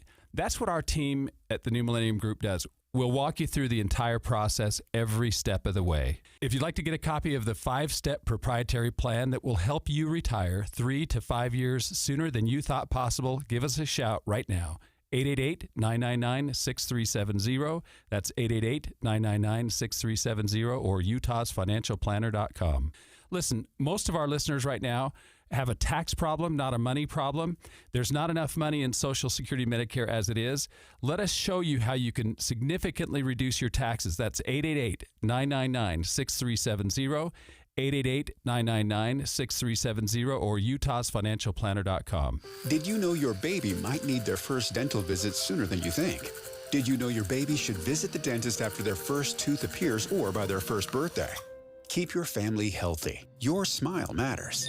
Babies can get cavities as soon as they have teeth. Bad bacteria can be transferred to a baby's mouth through unwashed spoons or pacifiers. Pacifiers dipped in sugar or sweetened drinks can also cause cavities. Prevention begins by using a small, soft toothbrush and a little fluoride toothpaste. Grain of rice size ages 1 to 2 and a pea size ages 3 to 6. Practice with your baby before their first dental exam. A dental professional can give you the best advice to keep your baby healthy and smiling. If you don't have a dentist, visit yoursmileutah.org for more information on community dental services. This message brought to you by Utah Oral Health Coalition, Utah Dental Association, University of Utah School of Dentistry, the Utah Department of Health and Human Services, and other Utah health partners. Remember, a healthy smile means a healthier life. Your smile matters. Hi, I'm Ryan Blaney, a third-generation race car driver, and we dedicate a lot of our time to going as fast as possible. My grandpa Lou is the reason why my dad and I started racing, and I'm really proud to follow in his tracks.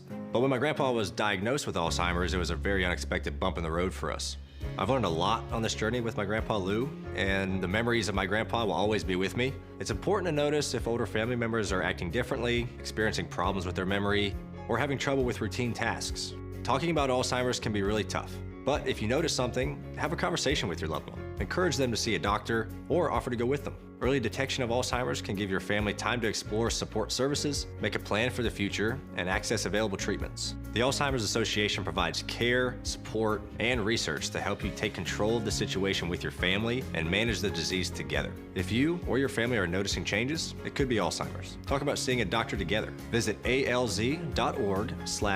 to talk. A message from the Alzheimer's Association and the Ad Council. And expanded Inside Sources. Amazon has dropped plans to partner its Ring doorbell cameras with the police surveillance tech company Flock Safety. This comes after Amazon aired a controversial ad for Ring that some people viewed as depicting the technology as a threat to privacy. The deal, which the companies announced in October, would have given Ring customers the option to share video from their doorbell cameras with police, in some instances through a program called Community Request. It seems to have made sense, but I guess some people thought it was a little bit controversial. Well, I just wrote that article about living in 1984, meaning the novel and government surveillance, and these are the types of cameras that have gone beyond just license plate surveillance. So we have with us ABC tech reporter Mike Dubusky on the line. Thanks for joining us, Mike. Yeah, great to be here, guys. I'm wondering if you could tell our listeners about Flock Safety. So Flock Safety is by no means a household name, but it is very popular among law enforcement agencies across the country. As you mentioned, they have a license plate reader technology where if you capture a car on surveillance camera, it can actually depict the license plate. Maybe you can trace that back to a person that you're looking for if you're part of a law enforcement agency.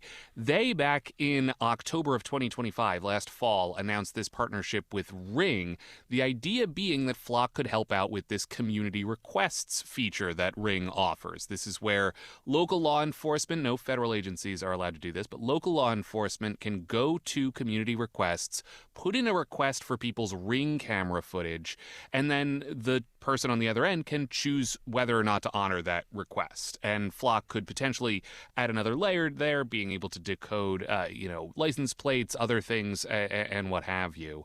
From the beginning, guys, this partnership was pretty divisive, with Ring owners raising concerns about their cameras being co-opted by law enforcement, used to target people. Of course, all of this was exacerbated by the unrest in Minneapolis last month, which resulted in federal law enforcement, ICE officers killing 2 people, and more recently, a Super Bowl ad, which demonstrated Ring's search party feature.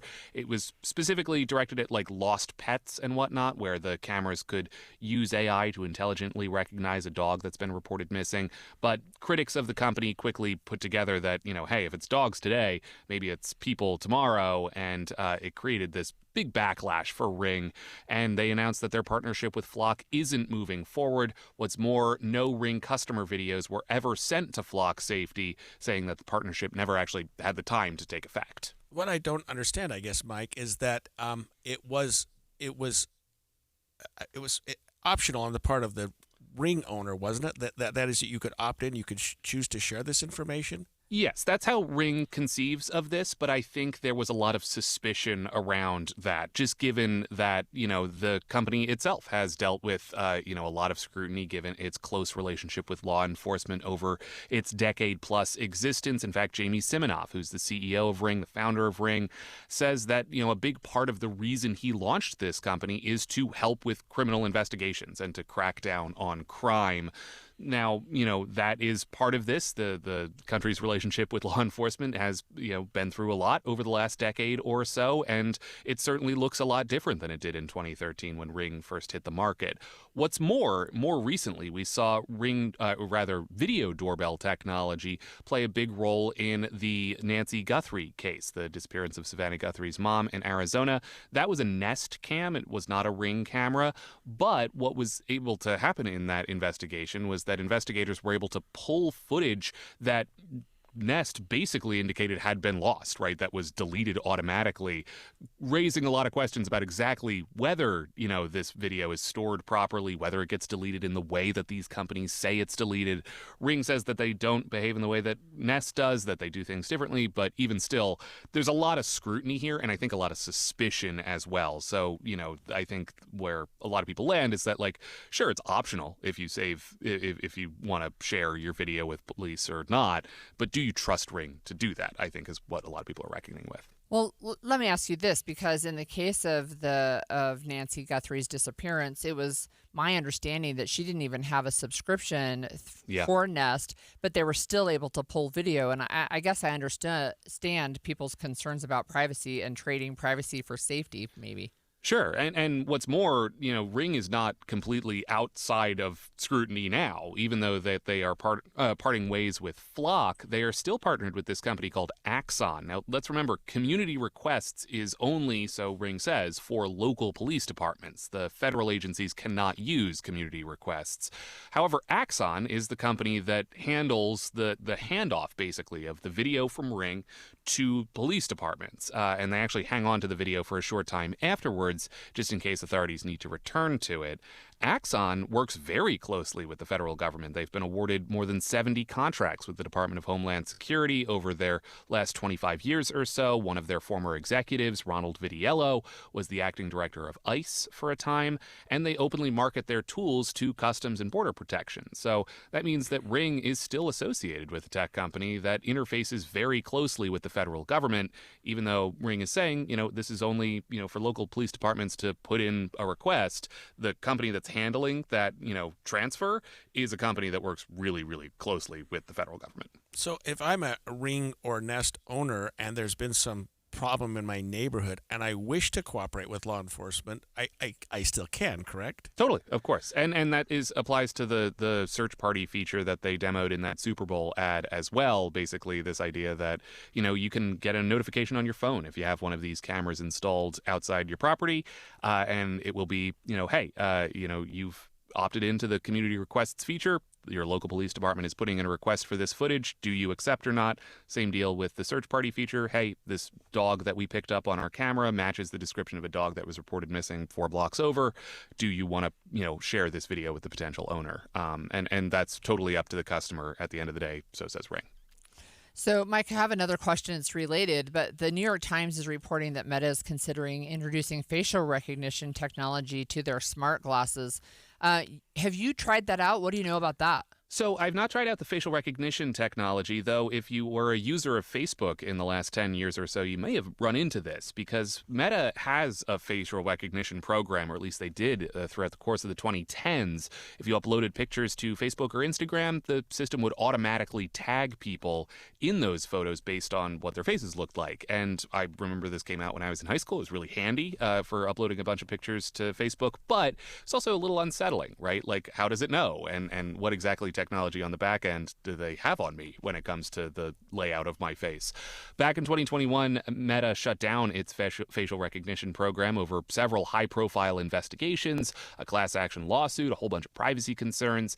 At the time, the company said it wanted to find the right balance between the benefits of facial recognition and the privacy questions. But now, Meta has this whole new platform in the form of smart glasses. They have a partnership with EssilorLuxottica, which makes Ray-Bans and Oakleys and a whole host of other very popular smart glasses brands, and they've integrated cameras and speakers into these things.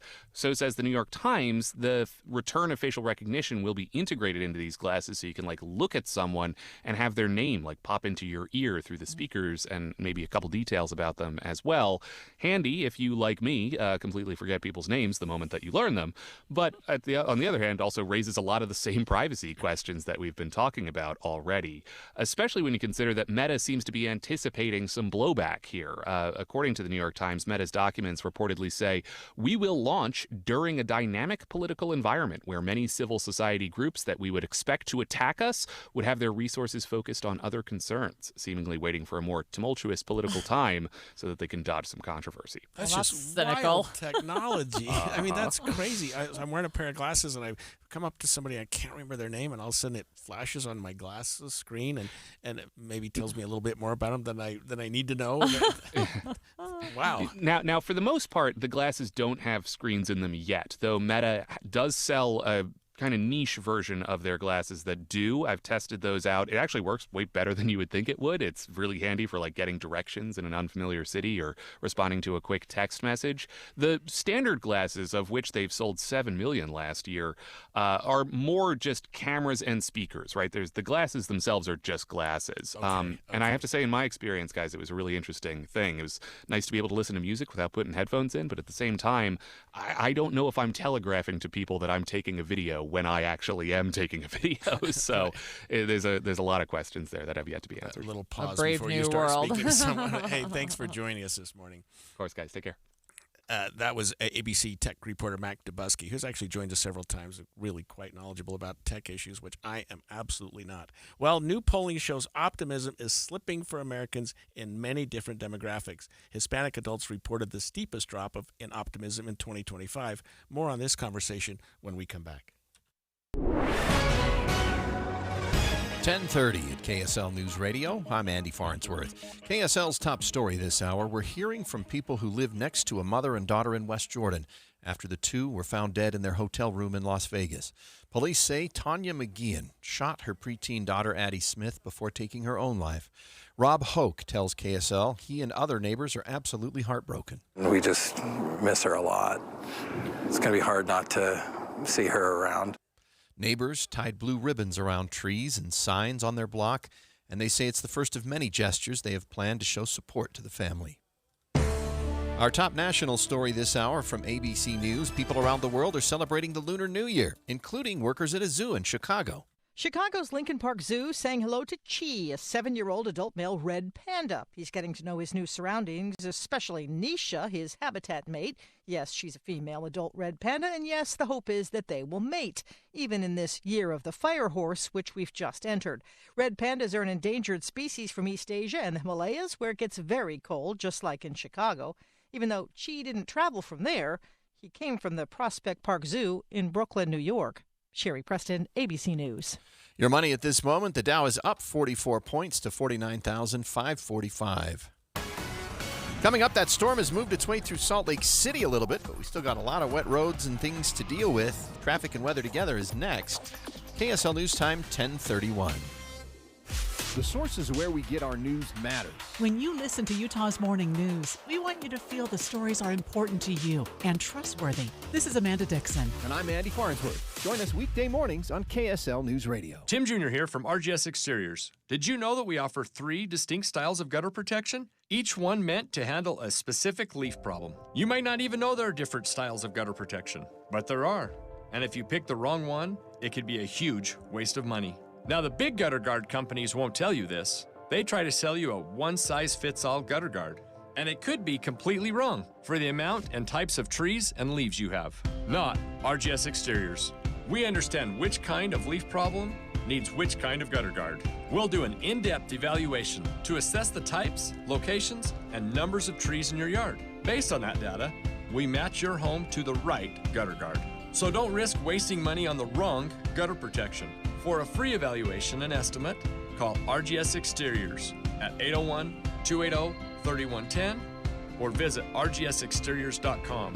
That's 801-280-3110 or rgsexteriors.com. What's better than a credit card with low interest? How about one with no interest? For a limited time, when you open a new America First Visa credit card, you'll enjoy 0% APR for the first 6 months. Transfer your balances from higher rate cards to your new America First card to consolidate debt and potentially save yourself a lot of money. That's 0 interest for 6 months. Interested? Then hurry to americafirst.com to apply today. Introductory variable annual percentage rate is subject to membership, eligibility, terms, creditworthiness, change, and conditions. Other limits and requirements may apply. Federally insured by NCUA. Equal opportunity lender. If you've been disappointed by underachieving savings, a high-yield certificate from America First can be a fantastic way to help your money start doing more. Whether you're planning for an upcoming expense or just want to save smarter and earn bigger, America First's flexible certificates are an outstanding way to grow your cash. So don't wait to get your money working. Head to americafirst.com and open a high-yield certificate today. Membership eligibility terms, conditions, and change apply. Fees could reduce account earnings. Federally insured by NCUA. Be advised, this is your opportunity to save up to 40 to 80% on a hot tub or swim spa. This weekend only, Friday through Sunday, Mountain America Expo Center, Sandy. Be advised, this is your opportunity to save up to 40 to 80% on a hot tub or swim spa. This weekend only, Friday through Sunday, Mountain America Expo Center, Sandy. 18-month interest-free financing. Our factories have demanded we sell 1,000 hot tubs and swim spas this weekend. Mountain America Expo Center, Sandy. Huge factory incentives, factory rebates, this weekend only. Mountain America Expo Center, Sandy. We can remove your old hot tub. Free delivery of your new hot tub. Deep, deep discounts. Mountain America Expo Center, Sandy. Free delivery of your new hot tub. Just relax and enjoy. Mountain America Expo Center, Sandy. Friday, 2 p.m. to 8 p.m. Saturday, 10 a.m. to 8 p.m. Sunday, 10 a.m. to 6 p.m. Free admission, free parking, free delivery. Mountain America Expo Center, Sandy. Call 833-SPA-SALE or visit hottubandSwimSpaSale.com. Traffic and weather together brought to you by UCCU. Earn 4.44% on savings at uccu.com. Let's check in one more time with Jason Jones. Andy, the roads have been fairly decent in the valleys this morning. We are seeing some wet roads around, and now we're seeing a couple of accidents pop up. This one's northbound on the east side belt, just north of 6200 south there. It's off to the right shoulder, but definitely use caution as you pass through there. The roads are kind of wet there, and that storm seems to have moved a little bit further south, and it's putting some rain down in Utah County now. It looks like it's drying out a little bit in the Salt Lake Valley itself. We also have another accident. This one's going to be eastbound on I-80 up Harley's Canyon. As you it looks like it's about milepost 129 is what they're calling it at this point. It's off to the right side there, but you're pretty slow through the canyon anyway because the roads are wet and it's been snowy there. Likewise, up in Provo Canyon, we're still seeing very slow traffic, and it's snowing again up around Deer Creek Reservoir, so that's just not going to help in both directions, eastbound and westbound. It's been kind of sluggish all morning long because it's kind of an ice sheet up there. Whipple Service Champions is Utah's most trusted name for heating, cooling, plumbing, and electrical services, and they're your first choice for offering honest second opinions. I'm Jason Jones in the KSL Traffic Center. KSL weather forecast. We've already seen pockets of rain and snow around the Wasatch Front today, but that is going to continue on and off into the night, and then it's going to get heavier tomorrow morning. KSL Weather Center says expect to see anywhere from 1 inch to 3 inches on the valley floor tomorrow morning. Right now, 35 degrees and cloudy in Salt Lake City. I'm Andy Farnsworth from the KSL Common Spirit Health Studios. Listen online at kslnewsradio.com. We're Utah's news, traffic, and weather station. The all-new Inside Sources. Your inside access to the people and policies shaping Utah's future. Here are Greg Skordas and Holly Richardson on KSL News Radio. Well, Americans' optimism is down. In fact, the number of Americans who anticipate that they will have high-quality lives in 5 years has dropped to a nearly 2-decade low, according to a poll released. Now, around 6 in 10 people said they expect their lives would be significantly better in the future than today. You'd think that was good. That's the positive side. But it's actually 9 points lower than it was during the COVID-19 pandemic, according to a Gallup poll. They began measuring Americans' sense of optimism since 2008, and our sense of optimism is really at a low. It is. And, you know, what doesn't surprise me is that people of color, so especially Latino and Black adults, saw the largest drop. That doesn't surprise me, right? And one of the things I think that's interesting that we have been seeing is some changes in life expectancy. That is actually going down a little bit. We've also seen, I think, recently parents who are anticipating for the first time in a long time that their kids will have a lower quality of life than they themselves had. You know, in America, it seems like we always are thinking it's going to get better. It's going to get better. I'm going to get richer. I'm going to be in a house in 5 years. Yeah, I'm going to have right. a family in 5 years. It's 60% is still good, but in terms of where we've been historically in our country, not so much. And So the Gallup poll actually used a couple of questions. They said on a scale of 1 to 10, rank your current life, and then where you think it'll be in 5 years. So I'm currently an 8. I think in 5 years it'll be a 9. That's good. That's optimistic. Or still an 8, right? Right. Yeah. Or still. So that number has not increased. In fact, it's decreased in the last several years. It continues to decrease. And I'm looking at the actual Gallup poll on the Gallup website, which is news.gallup.com. And one of the things that they say is it's interesting because they're looking at how is it now and how do you think it's going to be in the future, as you mentioned. And one of the things that's interesting is it has been dropping. Like in 2020 during the pandemic, people were more optimistic than they are now. That's kind of sad. Yeah, and the research director for Gallup's poll said this when he asked about what could be some of the reasons for this. He said affordability issues, turbulent national politics, global conflicts, and he said that the steep drop in optimism suggests that some Americans think their lives will worsen and continue to get worse. It's just, I understand. It's not surprising, I guess, the more I think about it. I guess I was happy that it was still at 60%. Right?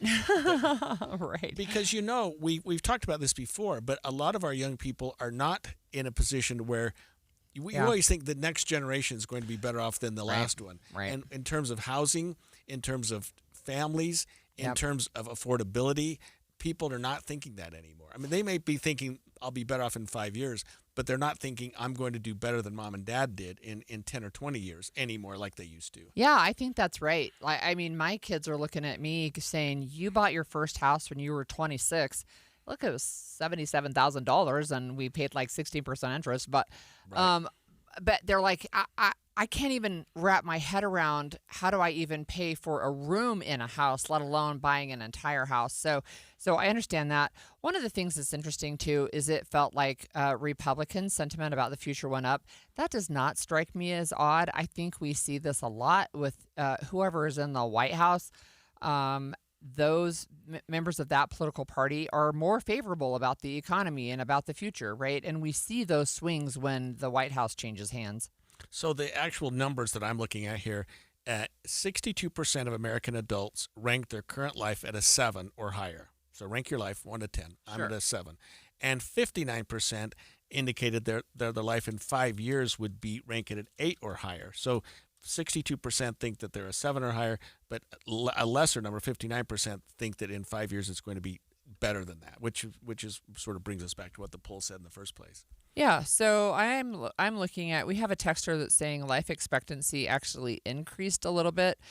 Yes, after it is up slightly in 2025, but it dropped significantly in 2021, if you remember 2020 and 2021. So there is that life expectancy drop actually that happened, and it has been caused by more than just the pandemic, right? So we did know that as well. And Hispanic adults reported the steepest drop in optimism, which, according to the authors here, could suggest that Trump's policies are partly to blame. He said that Latino voters swung against the Republican Party in November's elections, and a break that Democrats claim is part of being upset at the administration's immigration enforcement campaign.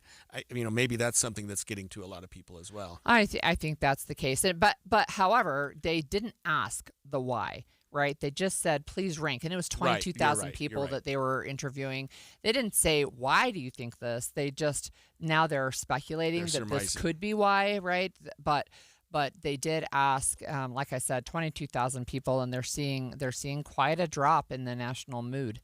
Yeah, I think this is something, it's interesting to watch. It's interesting to keep track of. It's just a poll. It's just how do you feel? Where are you going to be in 5 years? I don't know that we can take too much from it. But I do think that it's a little discouraging that less and less Americans are optimistic about the future. I mean, there's certainly reasons to not be optimistic about the future in terms of even just what's happening to our climate, what's happening to our economy, birth rates down. There are a lot of reasons to think, whoa, these are tough times, and the future may not be that great. We've talked about economic anxiety a little bit, and Gallup in a different poll the beginning of February, they find that economic anxiety is a global problem. And it's really the same, like around the world. There's the median of 23% of adults across 107 countries said the economy was their country's most important problem. I mean, that's more than double the next proportion. I mean, this worldwide, people are worried about their economic situation. Yeah, and it sort of on political lines, too, and you may mention this a little bit, but after Trump's election, Democrats felt a lot worse about the future than Republicans did. That's pretty that's normal. Probably what would have happened the opposite. So can American morale recover? Well, we always have so far, right? I mean, it's one of the things, the up and down, right, is that we go through periods of time that are a little rougher than others, and then we have periods of times that are good, and people feel better about the future and the economy and things that are coming ahead. So we should have got The Sun Will Come Out Tomorrow. Oh, I know. Annie, and like, hey, the future is not that bad, kids. The future looks bright. Yeah. Look, I mean, it's one of the things that we just continue to talk about because I do think it's an issue with our young adults today. So, anyway, we'll keep an eye on that. Yeah. Interesting poll. Yeah. Look, when we come back after this break, we're going to talk about another legislative bill. This would allow more research for using psychedelics in treating veterans battling PTSD. We're going to talk about that when we come back. You know, it's frustrating. It really is. You work your tail off for 40 plus years. The government takes 30 or 40% in taxes. Then they turn around and they waste your money. Americans are getting fed up, rightfully so. And that's why they're taking advantage of tax planning. Tax planning could significantly reduce your taxes, not just for 1 year, but for the rest of your life. Learn how much you could save in taxes when you retire with a free retirement tax savings analysis from Boss Retirement Solutions. If you've saved more than $300,000, schedule your free analysis now by calling 801-896-9622. Don't pay the government one more dime than you need to. Call today, 801-896-9622. That number again, 801-896-9622. For informational purposes only, actual results may vary. No statement contained herein shall constitute tax, legal, or investment advice. More than 50 million Americans suffer from a form of mental illness. And Utah isn't immune, with nearly 1 in 3 people dealing with anxiety, depression, or another form of mental illness. But there's hope. We can all take action to keep ourselves and our loved ones safe. That's why KSL has teamed with the Huntsman Mental Health Foundation to bring you hope and help you thrive. It's Healthy Mind Matters. Find out more at healthymindmatters.com. Progressive knows life takes you in many directions. Bear right at exit 32, then begin to wonder why you never bought a fish tank. In 1.3 miles, you'll realize you've been mispronouncing epitome your whole life. At the roundabout, you will remember you said something at dinner you wish you hadn't, and will think about it for decades. You have arrived at your destination, but it turns out there really is no destination, and life just keeps going. Wherever life takes you, protect your home and auto with a bundle from Progressive.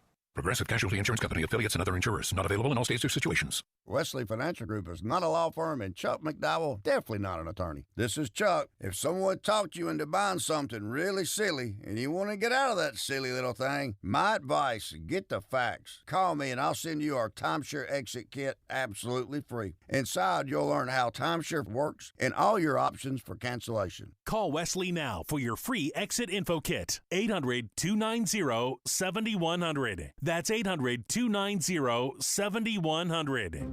Kitchen and bath transformations start with AMC Building Materials. AMC Building Materials is a large kitchen cabinet and countertop supplier serving both wholesale and retail customers. AMC offers factory direct pricing on all interior remodeling materials, giving you exceptional value without sacrificing quality. Most standard items are available for quick payment and pickup right away. AMC Building Materials provides professional service, free design, and free on-site measurements, along with expert installation by top AMC professionals. From bold kitchen designs to beautiful functional bathrooms, AMC delivers outstanding value with styles you'll love. And best of all, most projects can be completed within just 10 days. Come experience beauty you can see, quality you can feel, and service you can trust. Get directions to the new AMC Building Materials showroom at 3678 South 700 West today and schedule your free estimate. Visit amckitchenslc.org. That's amckitchenslc.org. Amanda, I've been taught to begin with the end in mind. And when it comes to something like weight loss, that's really, really important because some weight loss plans have no end. It's like another refill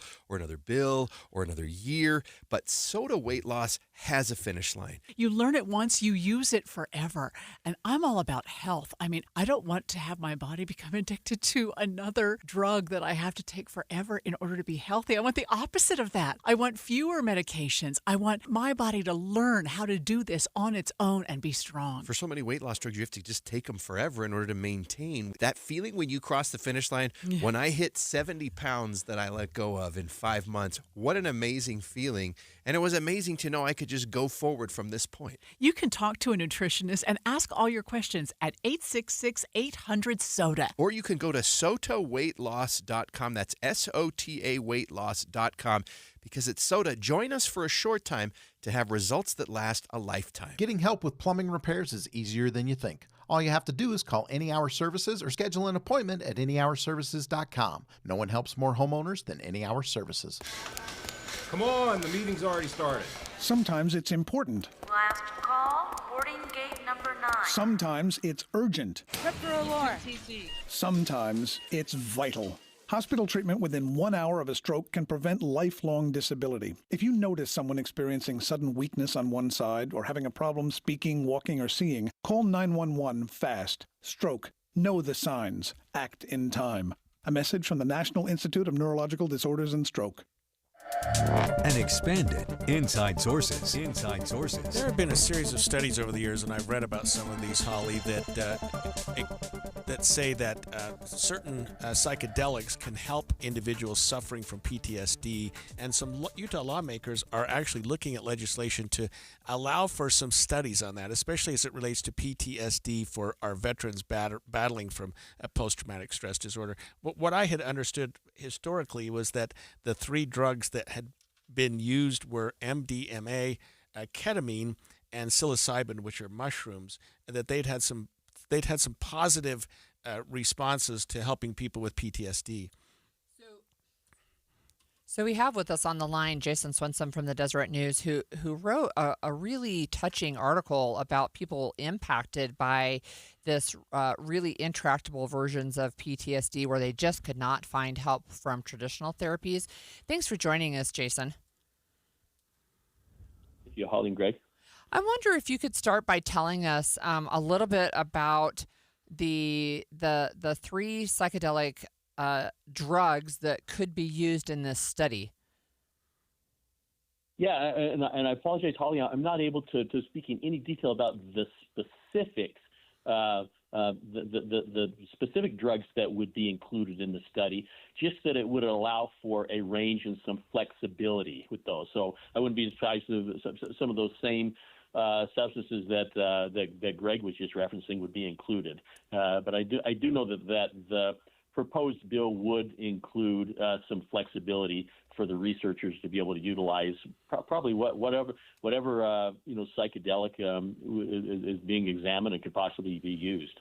And are veterans generally supportive of this? I mean, looking forward to anything like this that could possibly help? Well, certainly anecdotally, Greg, and as Holly had mentioned, when she referenced the story that I had covering a recent bill presentation when the bill sponsor, Representative Jennifer Daly Provost, presented this bill. You had some quite emotional stories and experiences from veterans, men who had served multiple combat tours and had returned home with some mental baggage from those experiences, and to be able to hear their experiences and the positive experiences that they've had working with some of these psychedelics in helping them manage their PTSD and find some emotional light at the end of a very, very dark tunnel. was I think quite touching that the committee members from that legislative committee all responded to, and anyone who's been involved. And so, at least anecdotally, there seems to be fairly broad support for a population that has been identified, particularly here in Utah, as one that can be very, very vulnerable and in need of perhaps some enhanced and even progressive treatment. Can you talk to us then about this PTSD specifically that they're looking at? This is, as my understanding of both your article and the bill, is it's not PTSD that has been able to be treated by other methods. Right. You're exactly right. The sort of veteran that would perhaps be benefited, or they hope would be benefited by this research, would in fact be those treatment-resistant veterans. And you saw from my story, we had veterans who talked about they were suffering from PTSD and went through all of sort of the traditional therapies, whether that would be antidepressants or group therapy or one-on-one therapy, anger management, all those things that we've traditionally utilized to be able to treat someone suffering from post-traumatic stress disorder. It simply was not working in their case, and so they had to find some alternatives. And that's what this research would specifically focus on, are those treatment-resistant veterans who have not, frankly, found any sort of relief from traditional treatment methods. And just to be clear, Jason, the bill doesn't authorize the use of these drugs for PTSD. It authorizes a study with respect to the Huntsman Mental Health Institute to conduct a clinical study with veterans using some of these psychedelics to see what can happen and maybe come back in the future and give a report on how that's worked out. Correct? No, you're exactly right, and I think that's one of the key elements is the research as it's called for in this bill is just so deliberate and focused as being a protocol-guided clinical study examining the safety and the feasibility of these psychedelic-assisted therapies as again, for treatment-resistant veterans. And as some of the professionals who were brought in to testify at the recent hearing, folks connected with the Huntsman Mental Health Institute who would be called upon to execute this research, the emphasis was that this was not authorizing clinical programs. Instead, it was authorizing a very tightly scoped research trial under very explicit guardrails, including oversight by the FDA, the DEA, and even the internal review boards there at the Huntsman Mental Health Institute to be able to look for some very specific safety and outcome data. So this is not about public access or legalization or any sort of clinical rollout. I wonder, too, Jason, if you could tell us what kind of pushback is there on this, if there is any?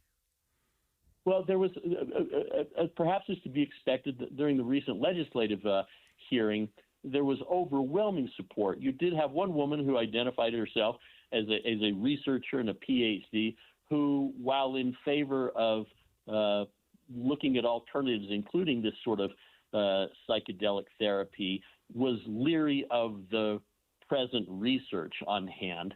And also, as I had mentioned in my story, there was a fairly recent article published by the Association of American Medical Colleges that say studies have shown both positive and negative reaction to psychedelic treatments, and emphasize the importance that even while would-be patients receiving these sort of treatments are receiving the psychedelics, that they need to simultaneously be receiving some pretty intensive therapy as part of that intervention. And so there is mixed response to this. And in terms of your article, and even people you interviewed, there are people that have been going through some treatment for PTSD that just hasn't worked. And this is limited to people that haven't responded, or at least veterans who haven't responded to traditional treatments for PTSD, correct? That's right. Yeah, this would. It appears that this would not be considered to be sort of the first choice or first round of treatment for someone suffering from PTSD, but in fact, working with those veterans who have proven to be treatment resistant, to again therapy or even antidepressants and those sort of things that have been used in the past. So I'm seeing that this bill has a Democratic House sponsor, a Republican Senate sponsor. That indicates to me that there's a fair amount of support if it's bipartisan that way. That must have been your feeling if it passed out of committee unanimously. It passed out of committee unanimously. There was not any sort of pushback from the lawmakers themselves. In fact, there were some quite emotional responses from several members of that Health and Human Services Committee speaking it. And you're right, Holly. You have both a Democrat who's the bill sponsor as well as the floor sponsor, a Republican Senator Kirk Cullimore. Mm-hmm. And so this appears to be, at least if we can look at the response at the hearing and the fact that you have bipartisan sponsor support, this appears to be moving into what I would expect to be a reality.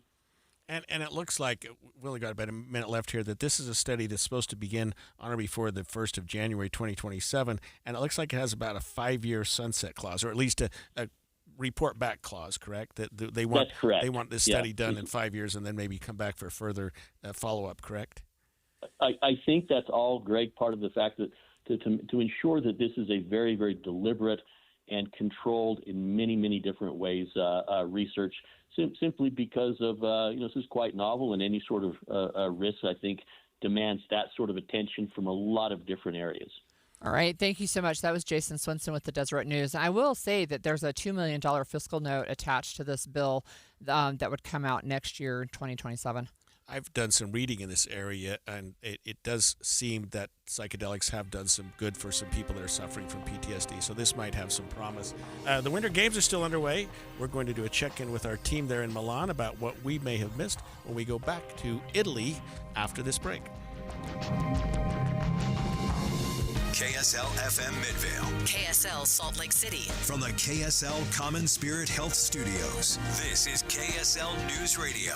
Utah's news, traffic, and weather station. 11 o'clock at KSL News Radio. I'm Claire Scott, KSL's top story this hour.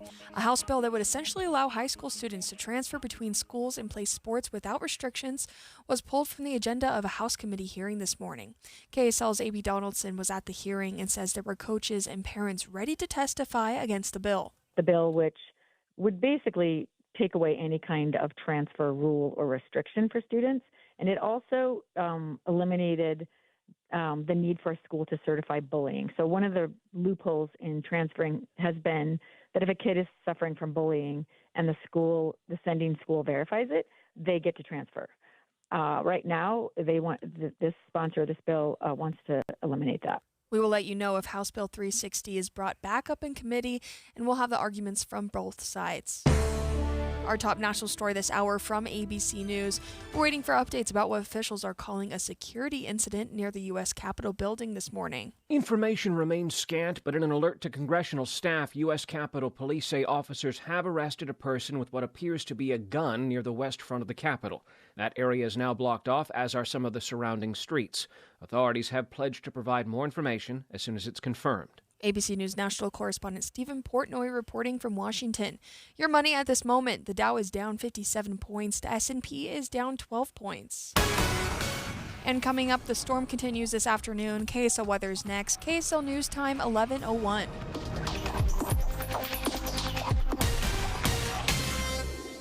Mornings are for recharging. And they're for starting your day right. We volunteer to join you in the car. Get news and weather at 102.7 FM during the most important part of your day. Andy and Amanda, each morning between 5 and 9 on KSL News Radio. Are you looking to upgrade your home this year? Advanced Window Products is your local window and door manufacturer that sells direct to the public. That's right, celebrating 40 years serving Utah since 1986. And right now, it's the New Year, New Window Sale. Get $2,500 off when you buy 10 windows or more. Our windows are made right here in Salt Lake City. Sales and installation are all in-house, meaning no middleman markups. You get the most affordable, high-quality custom windows in the state. We build it, we install it, and we guarantee it for life. Every window comes with a lifetime warranty, labor, glass, and parts included, serviced by our local team, and the warranty is transferable to the next homeowner. Financing is available too. Save now, pay later, with payments as low as $150 a month. Buy local and support the local economy. Don't wait. Buy 10 windows or more and get $2,500 off. Beat the rush and call today. Call us at 801-850-9100. That's 801-850-9100. Or visit us at advancedwindows.com. Hi, this is Doug Wright. I've recently seen two just delightful plays at Hale Center Theater. One is called Peter Pan Goes Wrong. When a local drama company stages Peter Pan, the stalwart thespians and crew face about any disaster or mishap that you can imagine. And their distress and their consternation fuels our delight and laughter. This is so much fun, and I challenge you not to laugh. And plus, my favorite radio station even gets a nod in this ill-fated production. And then, on the brand new Beehive stage, two local playwrights, Fox and Dietline, have a brand new musical, Hallmarked. It includes tidbits of every Hallmark movie plot you have ever seen. A young woman heads to Vermont to save a floundering reality cooking show, but she's determined not to be Hallmarked. You're going to love the play. You're going to love the music. Get your tickets at hct.org. Don't forget, Hunchback of Notre Dame coming up on March 9th. Get in the zone, AutoZone. Jeff's day is off to a slow start, so he heads to AutoZone, America's #1 battery destination, where Sammy, a local AutoZoner, tests his battery for free. Looks like he just needs a charge, and Sammy does that for free too. In no time at all, Jeff is back on the road, ready to finish the day strong. Free battery testing and charging at every store. No hassles, just help.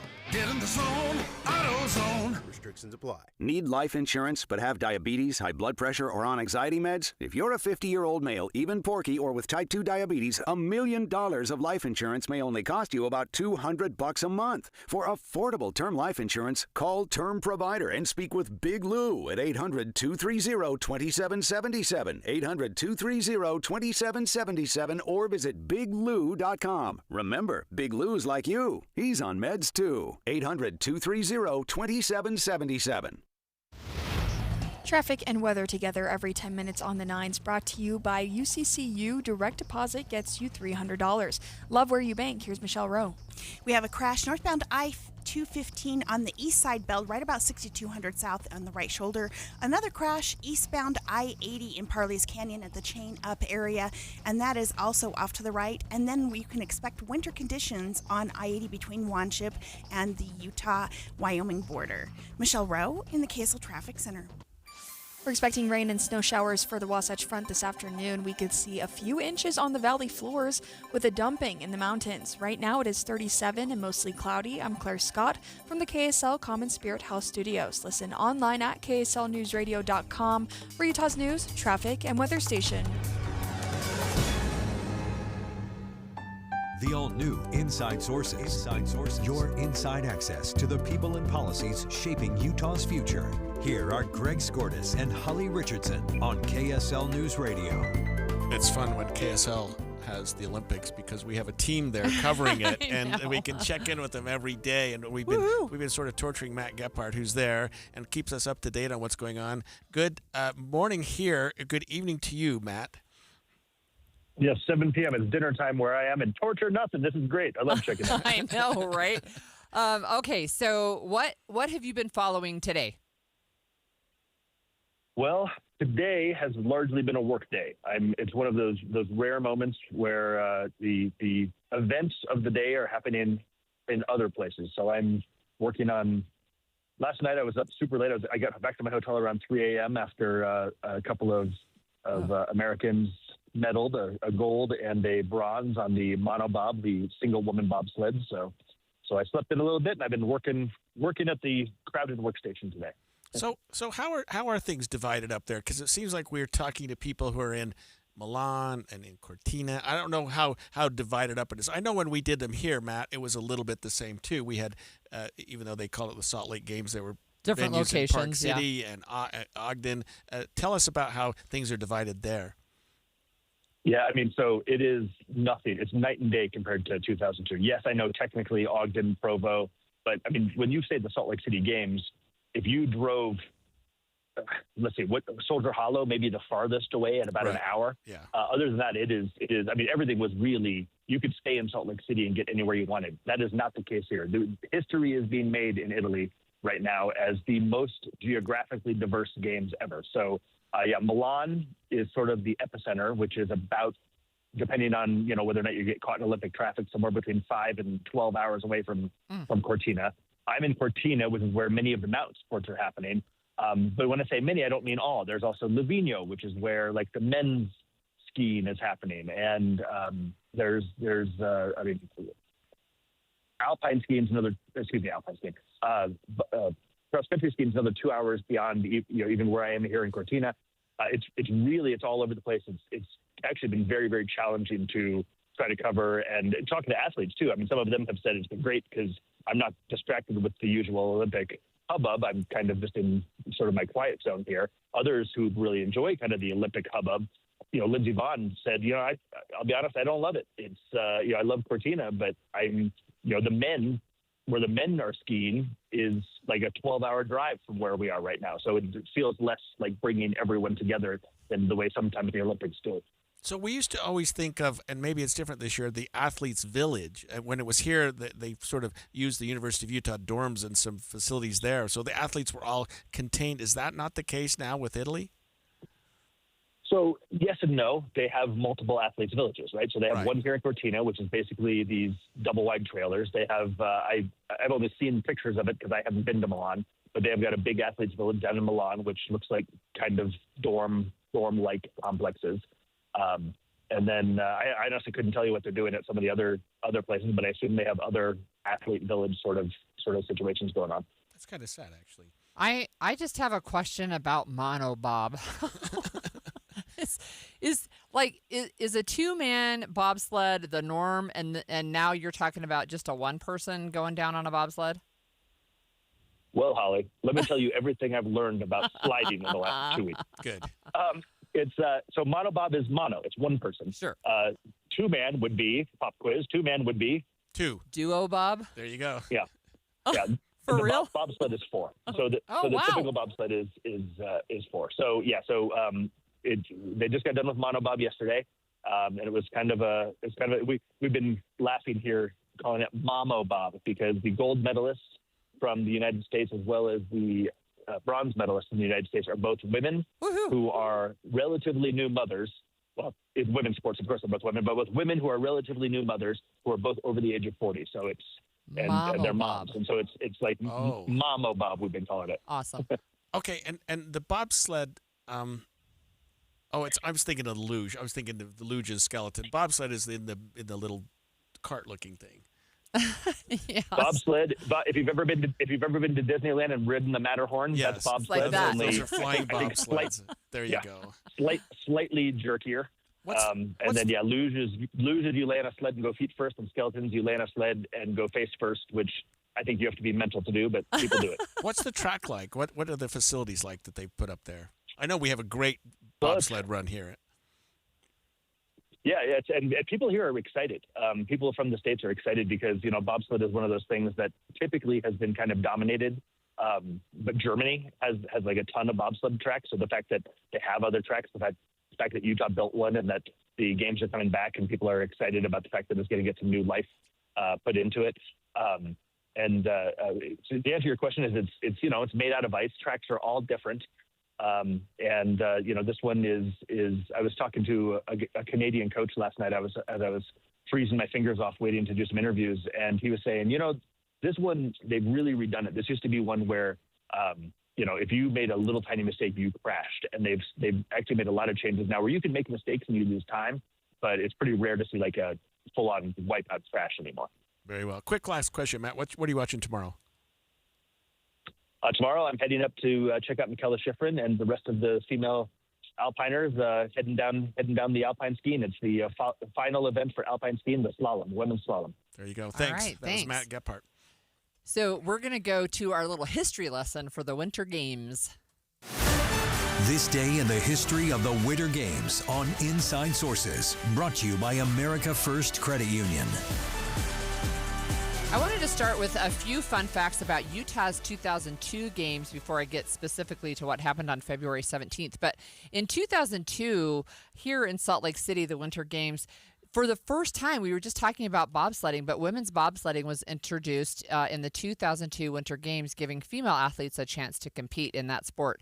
And then skeleton also made a comeback, returning to the games for the first time since 1948, and that is head-first sled racing, which Yeah, the luge is where you have your feet ahead of you, and skeleton... Which I don't know which is scarier, right? You're going to see how you crash, or you're not even going to know. Definitely go luge. That's spooky. Okay, so I have a few fun facts for this day in history of the Winter Games. Today is February 17th. So on February 17th in 1928, and this would have been in San Moritz, American brothers Jennison and John Heaton fought each other for the top place in the Cresta, which is now known as skeleton, which I just mentioned. And Jennison took the gold by 1 second. What was it called then? It was called Cresta, Cresta. So I don't know why. I like that better than skeleton.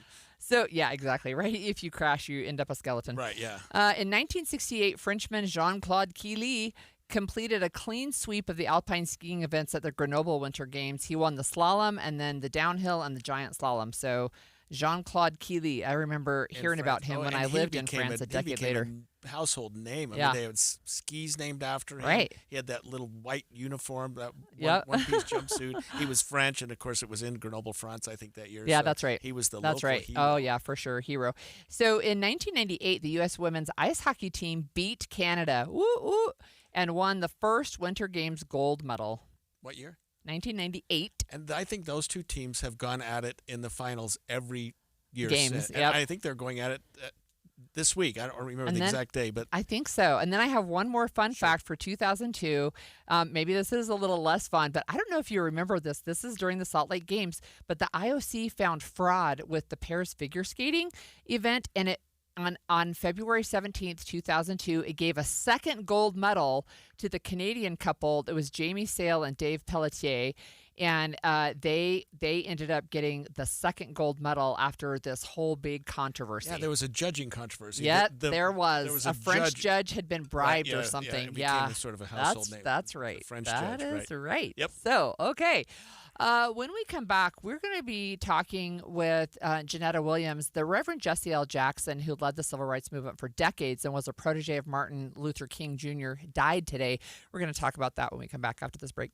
January's over, but your goals don't have to be. If you missed your start date or your January weight loss plan already fell apart, this is your do-over. This is your resolution reset. Right now, Salt Lake City Fat Loss is offering $200 off to help you get back on track through the end of February, plus one free body contouring session where you can lose up to 2 inches per session. Our doctor-developed all-natural program helps you lose up to 1 pound of fat per day with no injections, no drugs, no workouts, and no prepackaged meals. I'm Maria Shaleo. Salt Lake City Fat Loss has helped me lose more than 40 pounds with an all-natural program that keeps the weight off for good. Stop restarting and start getting results. Take advantage of the resolution reset with $200 off, ending February 28th, plus one free body contouring session where you can lose up to 2 inches per session. Many patients lose 20 to 30 pounds in just 1 or 2 months. Call now and schedule your free consultation at slcfatloss.com. That's slcfatloss.com. Results may vary.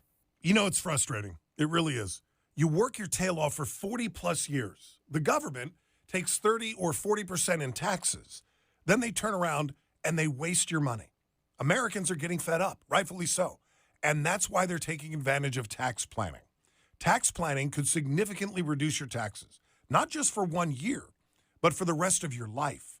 Learn how much you could save in taxes when you retire with a free retirement tax savings analysis from Boss Retirement Solutions.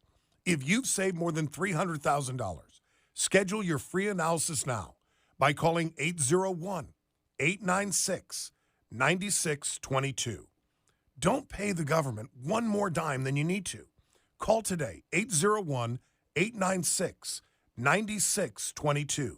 That number again, 801-896-9622. For informational purposes only, actual results may vary. No statement contained herein shall constitute tax, legal, or investment advice. Andy, I like that shirt. Is that a new shirt? It is. It's from Ann Collar, and it's really rare to find a shirt that looks good and is super comfortable. And this is a fabric unlike anything I've ever felt. I got one for my husband and my sons, and they watching my 19-year-old put on the Ann Collar shirt and sort of check himself out in the mirror. I thought, wow, he's really digging that. And I can understand why, because it's not just comfortable, it's stain repellent, which I needed. Oh, my goodness. Because, Something. He attracts spaghetti sauce to shirts like you would not believe. And with these Ann Collar shirts, I can get it out. Amanda, I have to wear a special bib when I eat spaghetti with a white shirt on. But with Ann Collar shirts, it takes those little tiny nicks and stains, and they don't stick to you. Yeah, you don't have to dump a bucket of stuff on you, but it would repel that too. You've got to try one. So whether it's the traditional white shirt or any of the patterns they have, it's Ann Collar, and they're made right here in Utah. If you've never tried Ann Collar before, we have got permission to give you 15% off at andcollar.com and go get your first. Use the code KSL15. That's Ann Collar, ANDcollar.com. Sometimes when our furnace stops working, it's something simple we can fix ourselves, if we only knew how. What's up, everybody? I'm Mike Wilson with Any Hour Services, and the next time your furnace stops working, before you call a company out to fix it, try this first. Go shut the furnace down and make sure your air filter is clean. Go around the house and make sure the vents are open and there's nothing blocking the return air. If it's been a while since you've changed the batteries in your thermostat, go ahead and do that too. Then go turn the furnace back on, and if it stays on, you're probably good. If it stops working again, you're probably going to want a technician to check it out. If you don't know one, Any Hour Services has a special offer for any homeowners listening. One of our HVAC technicians will diagnose and troubleshoot your furnace for only $29. Then they'll explain what they found and present you with repair options. And don't worry, our technicians service all brands. Call Any Hour Services and let them know you heard about this $29 troubleshooting special on the radio. 801-443-7400. You can Google Any Hour Services. You can even schedule online at anyhourservices.com. No one helps more homeowners than Any Hour Services. As veterans, we're no strangers to helping others. It's what we were taught, trained, and told to do. It could be for anything. Helping a friend move. Listening to a fellow veteran for hours, at any hour of the day. Or just simply making time for people. A neighbor, a loved one, or even a stranger. We're often the first to help others. There's no question about it. But we do have one question for the veterans listening. When was the last time you reached out for help? Perhaps it's time to do for yourself what you would do for others. If you or someone you know needs resources, whether it's for stress, finances, employment, or mental health, don't wait. Reach out. Find more information at va.gov/reach. That's va.gov/reach. Brought to you by the United States Department of Veterans Affairs and the Ad Council. Inside Sources.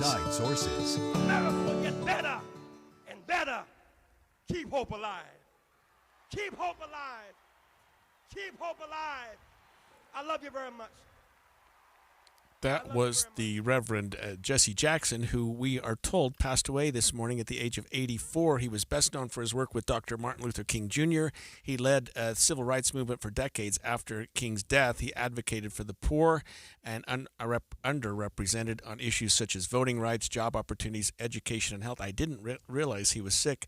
I didn't realize he was in that bad of health. But here's more from ABC's Dave Packer.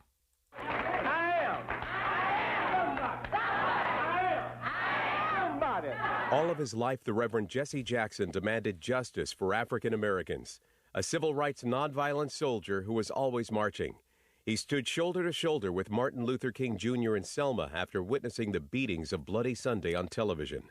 Jackson eventually became one of the top lieutenants in the critical Southern Christian Leadership Conference, which challenged the Jim Crow South's withering oppression. So I think it's maybe appropriate that he died in the middle of Black History Month. We have with us on the line Janetta Williams. She's the president of the NAACP Tri-State Conference of Idaho, Nevada, and Utah. And Janetta, thanks for joining us this morning. Oh, thank you so much for inviting me. What can you tell us about Dr. Jackson's impact and legacy? He was a true hero. He really believed in everything that he was doing. He believed in the civil rights movement. And I was a delegate to the 1988 presidential elections when he was a candidate. And that was a very moving speech. And that was the first time that I had heard him in person, and he had the full house, on their feet. So he was, but the work that he did as well too, is very instrumental in today's environment. He came across to a lot of Americans, Janetta, as a little bit more controversial figure than, say, the Reverend Dr. Martin Luther King Jr. What was it about Jesse Jackson that made him a little bit more of a lightning rod? I don't know if I might say a lightning rod, but he believed, as Dr. King, in everything that they were doing, in the full civil rights movement. His approach, I think, was that what he was taught by Dr. King. He was by Dr. King's side all the time. In fact, he was with Dr. King when he was assassinated. And I guess everybody's approach might be a little different, but he really did make a difference in what he was trying to do, about especially voting rights, making sure that everybody had a voice and had to could get out and register and vote. And so those are a lot of the things that I would think about Reverend Jesse Jackson. Very kind person. I personally knew him. Oh, yeah. I think sometimes, too, we kind of sanitize Martin Luther King Jr.'s memory. He was a highly controversial figure when he was still alive, and obviously he ended up being assassinated by somebody who disagreed with his message. Yeah. I'm wondering, Janetta, you said you knew Dr. Jackson, Dr. Reverend Jackson, personally. When you met him and talked with him, what was your feeling that you took away from that? My feeling was he was different when he was just in a small group of people, but he was still a voice to be reckoned with. He talked about the need and the way that we need to move things forward, and in history. And in fact, the last time that he was in Salt Lake more than just this last time in February 2023 for the All-Star Game, NBA. That was the last time that I had talked to him. But I knew that he was ill, and he had been ill for some time now. But of course, we were praying that he would be getting better. But he was, when he talked to him just individually, his vision never changed. He was always wanting to make sure that everybody had the rights, and rights wasn't being just overlooked, because he was in that fight with Dr. King, and so he knew what it meant to make sure that, when he talked about voting rights, when he talked about economic development, when he talked about housing, that all of those things are important, and especially talking about jobs. As I recall, Janetta, he sort of threw his name in the hat for president at one point and had a fair amount of popularity. Do you remember that? Yes, I definitely do remember that. I was at the convention where he was, the one in 1988. He was in 84 and 88. The one in 1988 had, more momentum because people got to know him better by that time. And so he was that's when he did the talk about his speech on, Keep Hope Alive, and talking to a lot of the kids, young kids, even on Sesame Street, about I Am Somebody. So those are, some of the speeches that I think a lot of people will remember, and especially when he so much talked about keeping hope alive. So you mentioned Sesame Street, and that's one of the things that I've been seeing this morning is that he appeared on Sesame Street in 1973, and exactly what you're saying, I am somebody, right? He was telling the audience there, and that would have been maybe my time-ish to be watching Sesame Street. Yeah. So I see another quote from him. I tried to look up several quotes from Dr. Jackson, but today's students can put dope in their veins or hope in their brains. If they can conceive it and believe it, they can achieve it. They must know it's not their aptitude, but their attitude that will determine their altitude. I can tell he was a great speaker. Oh, yes. He had a way with words. That's for sure. Yes, he was really, really good. He could really put those things out, and you can imagine at the convention in 1988. Like I said, it was very moving, and so that was the first time that I had seen or heard him speak in public. And then later, of course, I had the opportunity when he came to Salt Lake City to be with him, work with him for probably, I think he was here for maybe like 4 days. And so his office was always in contact with me.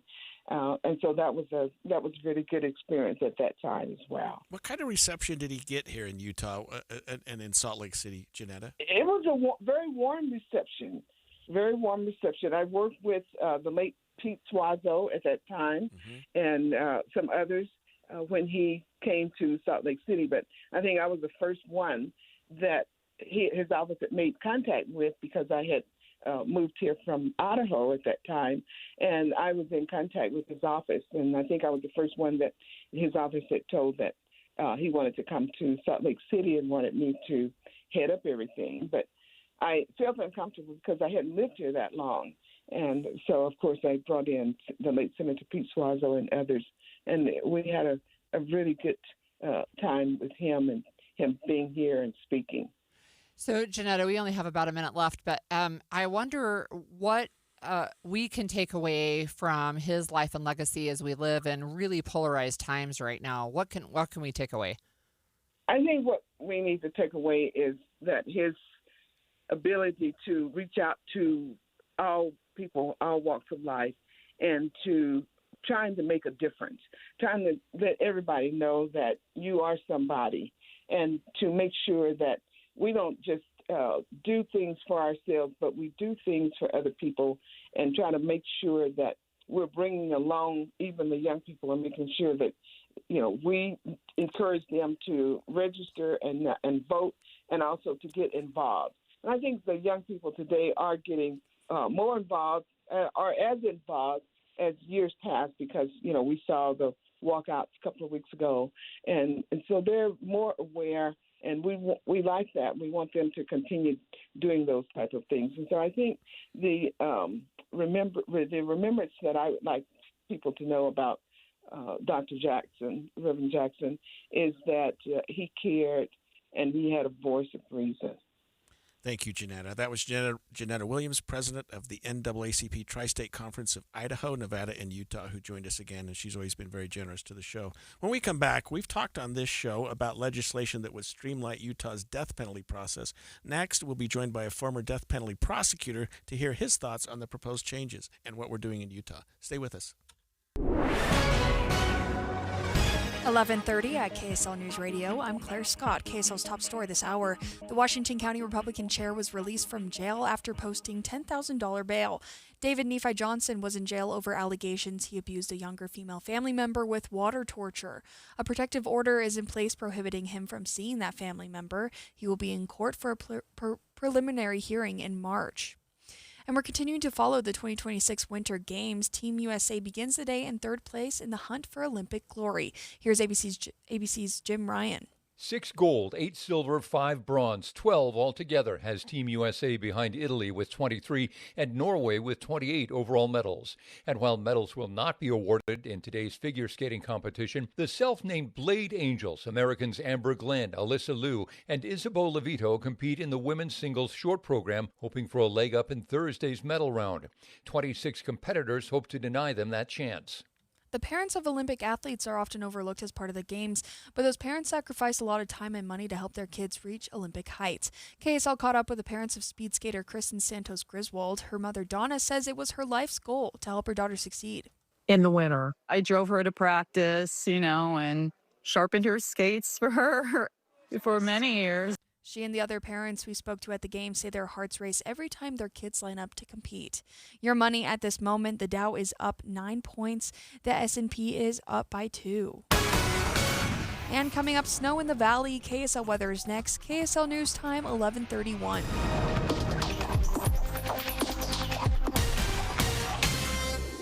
A reminder. reminder about the simplest way to get updated for your day. Hit your KSL preset when you jump in the car, and we'll take care of the rest. Hear key news updates and traffic reports. Andy and Amanda from 5 to 9 in your car. KSL News Radio at 102.7 FM. Are your investments in the right accounts? What's best, traditional or Roth? Are you receiving all available tax deductions? Are you paying as little in tax as you can? These are all questions you can't afford to get wrong. Hi, I'm Jeff Jr., founder of Trajan Wealth, and in many cases, it's not what you make, but it's what you keep that makes the real difference. Trajan Wealth and Trajan Tax work closely together exclusively. No more guessing about whether you should do a Roth conversion, or if maxing out your 401k is really the best option. Our nationally recognized fiduciary advisors and CPA team work in tandem to make sure your tax strategy works with your investment strategy. We'll even do your tax preparation. One team, one strategy. Isn't it time for a second opinion? Call Trajan today, 801-207-9900. That's 801-207-9900. Trajan Wealth, an SEC registered investment advisor. Additional services through Trajan Estate and Trajan Tax. Additional disclosures and accreditation at TrajanWealth.com.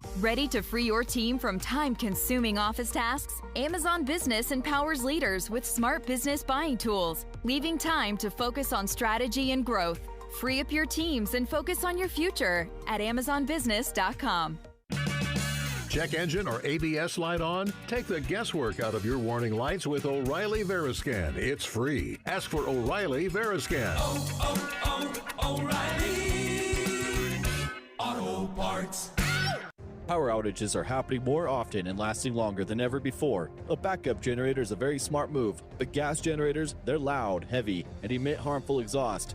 The Grid Doctor 3300 solar generator from My Patriot Supply is different. It's portable, silent, and safe to use indoors. And when you order a Grid Doctor 3300 from MyPatriotSupply.com, they'll include over $800 in preparedness supplies absolutely free.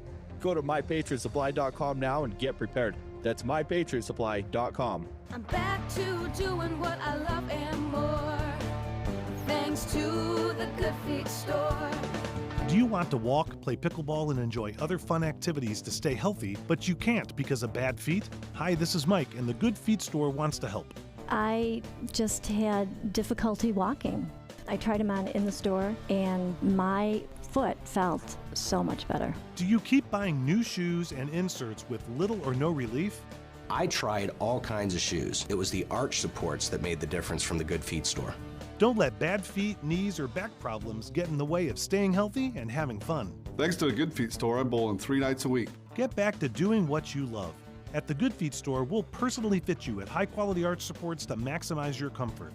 Stop in the Good Feet store or book your free fitting at goodfeet.com. We have locations in Farmington, Riverton, and Sandy. Thanks to the Good Feet store. Traffic and weather together every 10 minutes on the 9s, brought to you by UCCU. Up to $500 for loan transfers. Love where you bank. Here's Michelle Rowe. Looking at winter conditions for drivers on Highway 84, which is Weber Canyon, and Highway 89. That's in the Uinta South Weber area. Also looking at more winter conditions for drivers on US 189 going around Deer Creek Reservoir.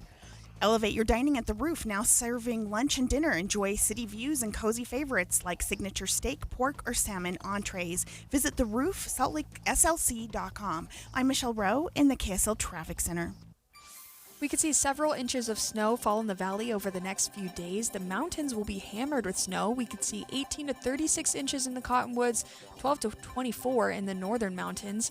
Right now it is 39 and mostly cloudy. I'm Claire Scott from the KSL Common Spirit Health Studios. Listen online at KSLNewsRadio.com, we're Utah's news, traffic, and weather station. The all-new Inside Sources. Your inside access to the people and policies shaping Utah's future. Here are Greg Skordas and Holly Richardson on KSL News Radio. We are excusing Holly Richardson for the next 2 segments. She's doing a panel down at Utah Valley University. We wish her the best of luck, and especially careful driving down there, Holly. But last week, Holly and I were able to speak with Representative Candace Perucci about some proposed legislation that would really make Utah death penalty a little bit more streamlined. She joined us to talk about that and talked about what inspired her to consider these amendments to Utah's current death penalty statute. Yeah, so I'll tell you, you've already referenced the situation that prompted me to open the bill the case that you just highlighted, the individual murdered this young woman in 1986. I was born in 1992, just to give you some context. He sat on death row longer than I've been alive, and he ended up dying of natural causes. And I just don't think that is fair to the victims, nor do I think it's fair to the process that we say, yes, you have been sentenced to death as a punishment for a heinous crime, but in actuality, we're not doing it. And so if we're going to be a state that has the death penalty, we should actually have the death penalty. Yeah, and I think, obviously, she's talking about the case of Ralph Menzies, and she talked about the time that he spent on death row and how frustrating that was, not only for victims, but for law enforcement and for people that were involved in his prosecution. And she thought that was sort of a blueprint for how others could sort of look at how the death penalty is being handled. Part of this also is making sure we are shortening up the timeline there. And so you'll see, to your point, this is a very technical bill, but there are things that we're shifting in our policy to make sure that we can simultaneously do this with the federal process and not get hung up on that. And then the other piece is related to competency. So this individual, his competency, there were multiple checks, so to speak, on his understanding of what crime he had committed. And it wasn't right up until he was, going to be executed and up for the death penalty that he started having issues with dementia and was claiming competency issues. And now we're seeing this with other individuals on death row that they've just saw a blueprint on how to get out of it. So we have on the line with this, and we're lucky to have on the line with this, Scott Reed, a good friend of mine who I've known for probably 40 years and was one of Utah's top prosecutors for probably the last 20 years and actually handled death penalty cases. Scott, good morning. Good morning, Greg. Great to be with you. I should have brought you in. We should have had you in studio today. I don't know what I was thinking. I don't have the right kind of clothes for that. I'm retired, Greg. Okay, I realize that. But before you retired, Scott, you handled death penalty cases. You prosecuted death penalty cases. You stood before judges and juries on death penalty cases. And can you just tell our listeners what that experience is like? Because you prosecuted all kinds of cases. I mean, you're the sort of the godfather of the drug court in Utah. You did a lot with the Utah Narcotics Officers Association. But a death penalty case is a whole different animal, isn't it? It absolutely is, and I just want to say that, you and I have been around these issues our entire career, and we may be talking about some things that our audience has a little sensitivity towards, but just being, kind of clinical in the examination, when you have, and in Utah, there's no capital punishment for any crime other than murder, and we're talking about really horrific, horrible, what the law calls heinous types of murders. And as often as those things occur, it's always a tragedy.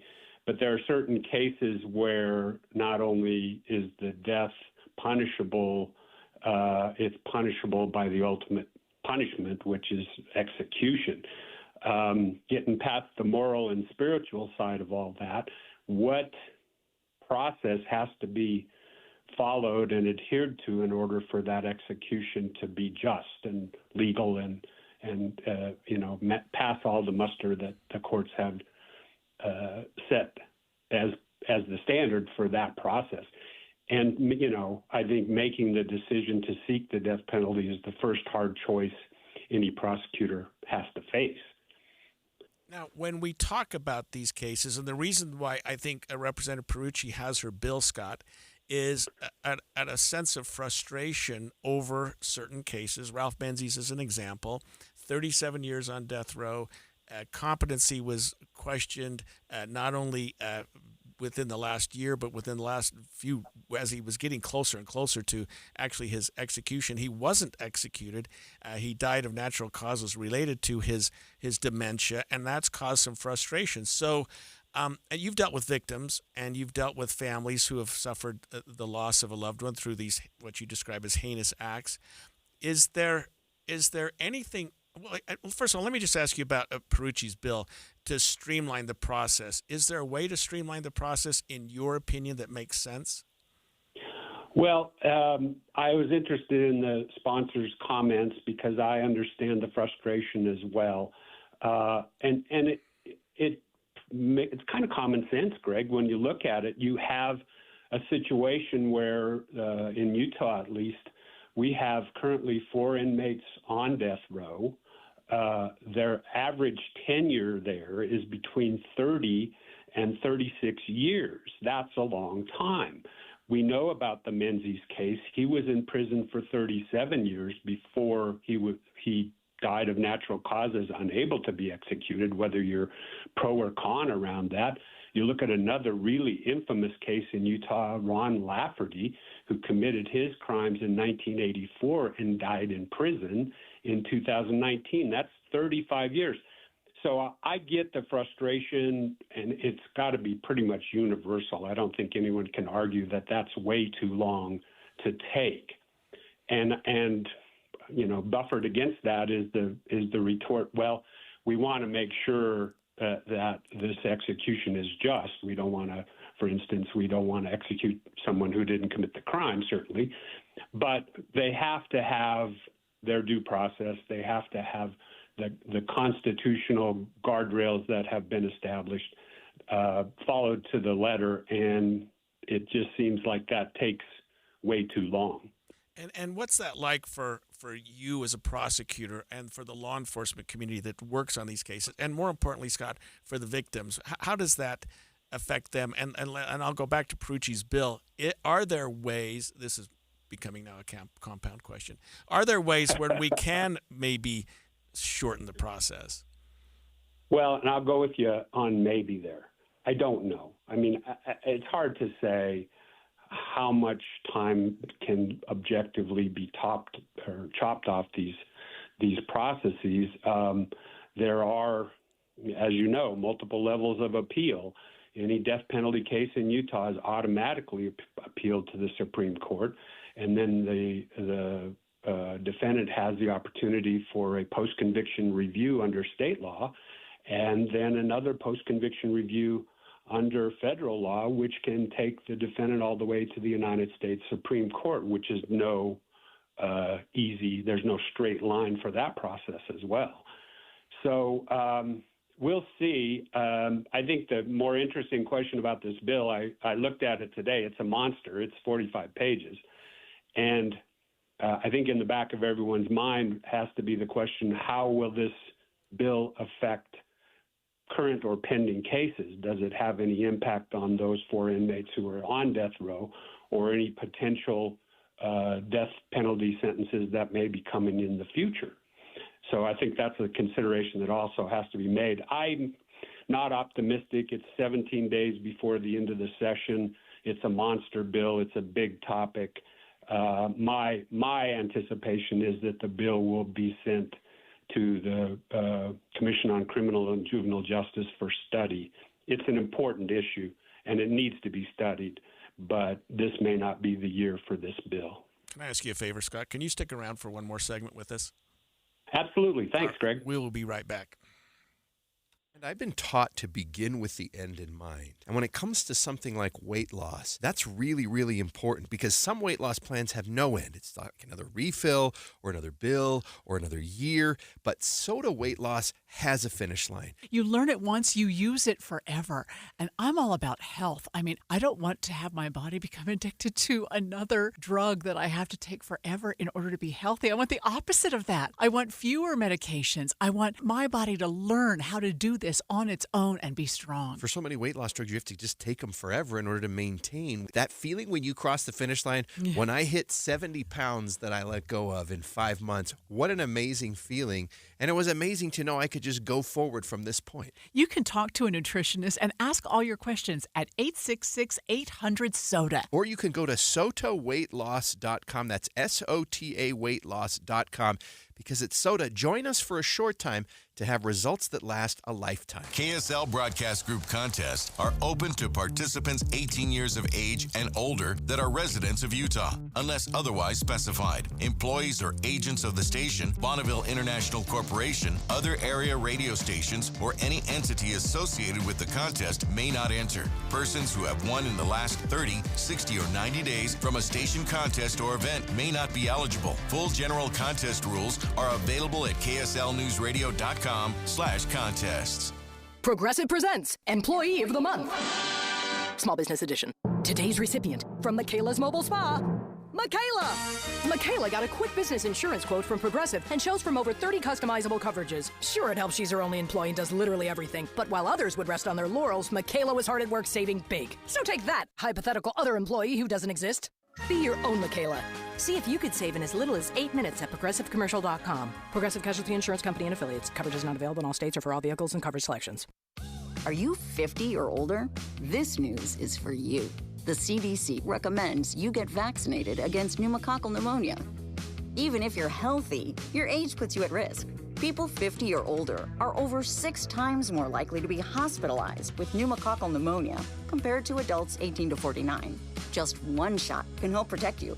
Learn more and schedule at vaxassist.com. That's VAXassist.com.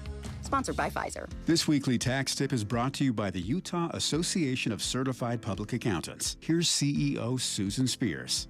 If you're 65 years or older, there's a new tax break heading your way for the 2026 filing season. It's called the Senior Bonus Deduction. Seniors will get an extra $6,000 deduction on top of the standard deduction. If you're married and you're both 65 plus, that's a $12,000 bonus off your taxable income.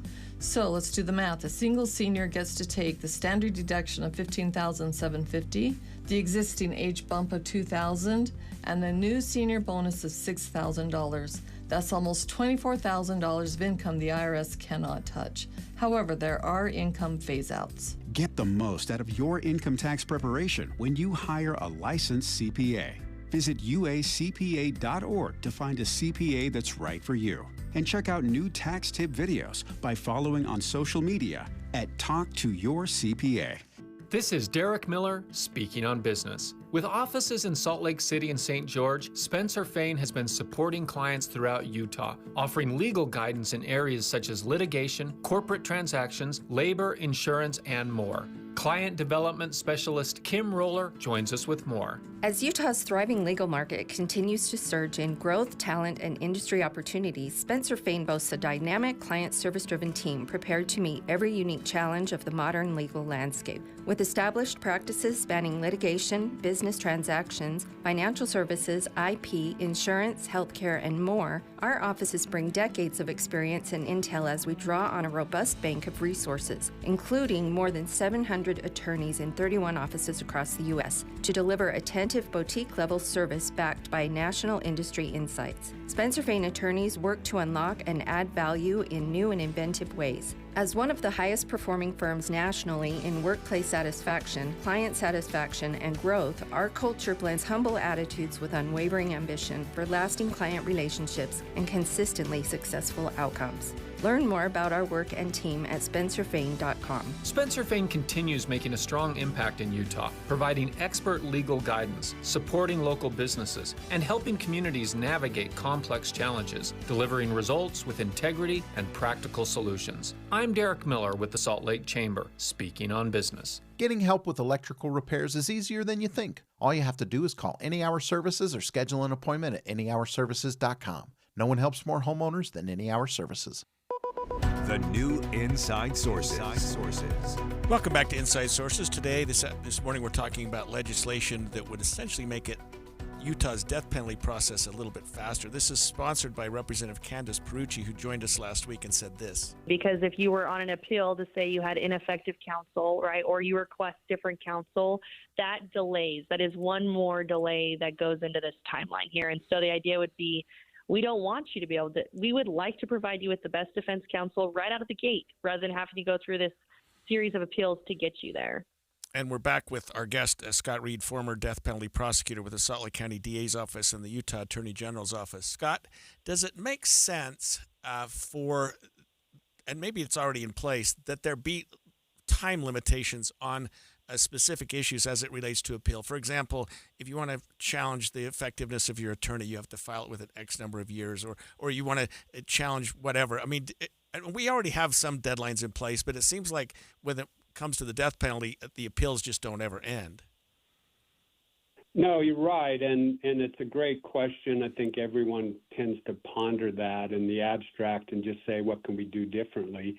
I mean, you look at the case of Douglas Carter, which after 40 years, his death penalty conviction was vacated, and now they're back to square one on that case. 40 years seems like a long time where maybe they should have been able to figure it out. But, I mean, clearly things happened in that case that should not have happened. And to have executed Douglas Carter under the circumstances would have been a horrible injustice. So, I think greater minds than mine certainly have pondered this question and haven't really come up with much. I wanted to talk a little, I did a little research for you, if you got the time to talk historically about how we get to this place. Yes, absolutely. And especially in the backdrop of Ralph Menzies and Doug Carter. Right. I mean, those are on everyone's mind these days. I think the Carter case really going back to square one, after 40 years, you kind of have to treat it like a cold case. And all the practical considerations for the prosecutor in that case, first of all, the crime was in 1985. There was no DNA evidence back in those days. Can they get it now? Hard to say after 40 years of biodegradation of the evidence. There was a claim that Carter's confession in that case was coerced.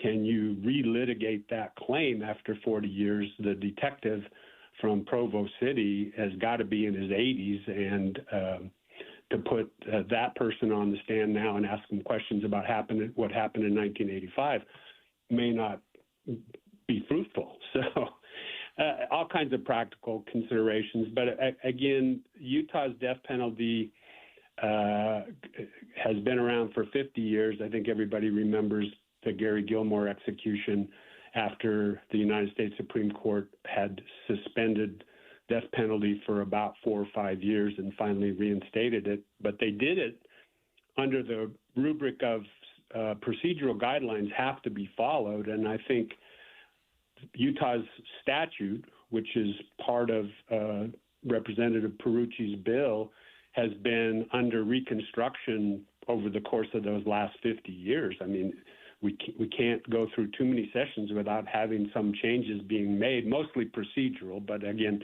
I think procedural equals timeline in a lot of respects.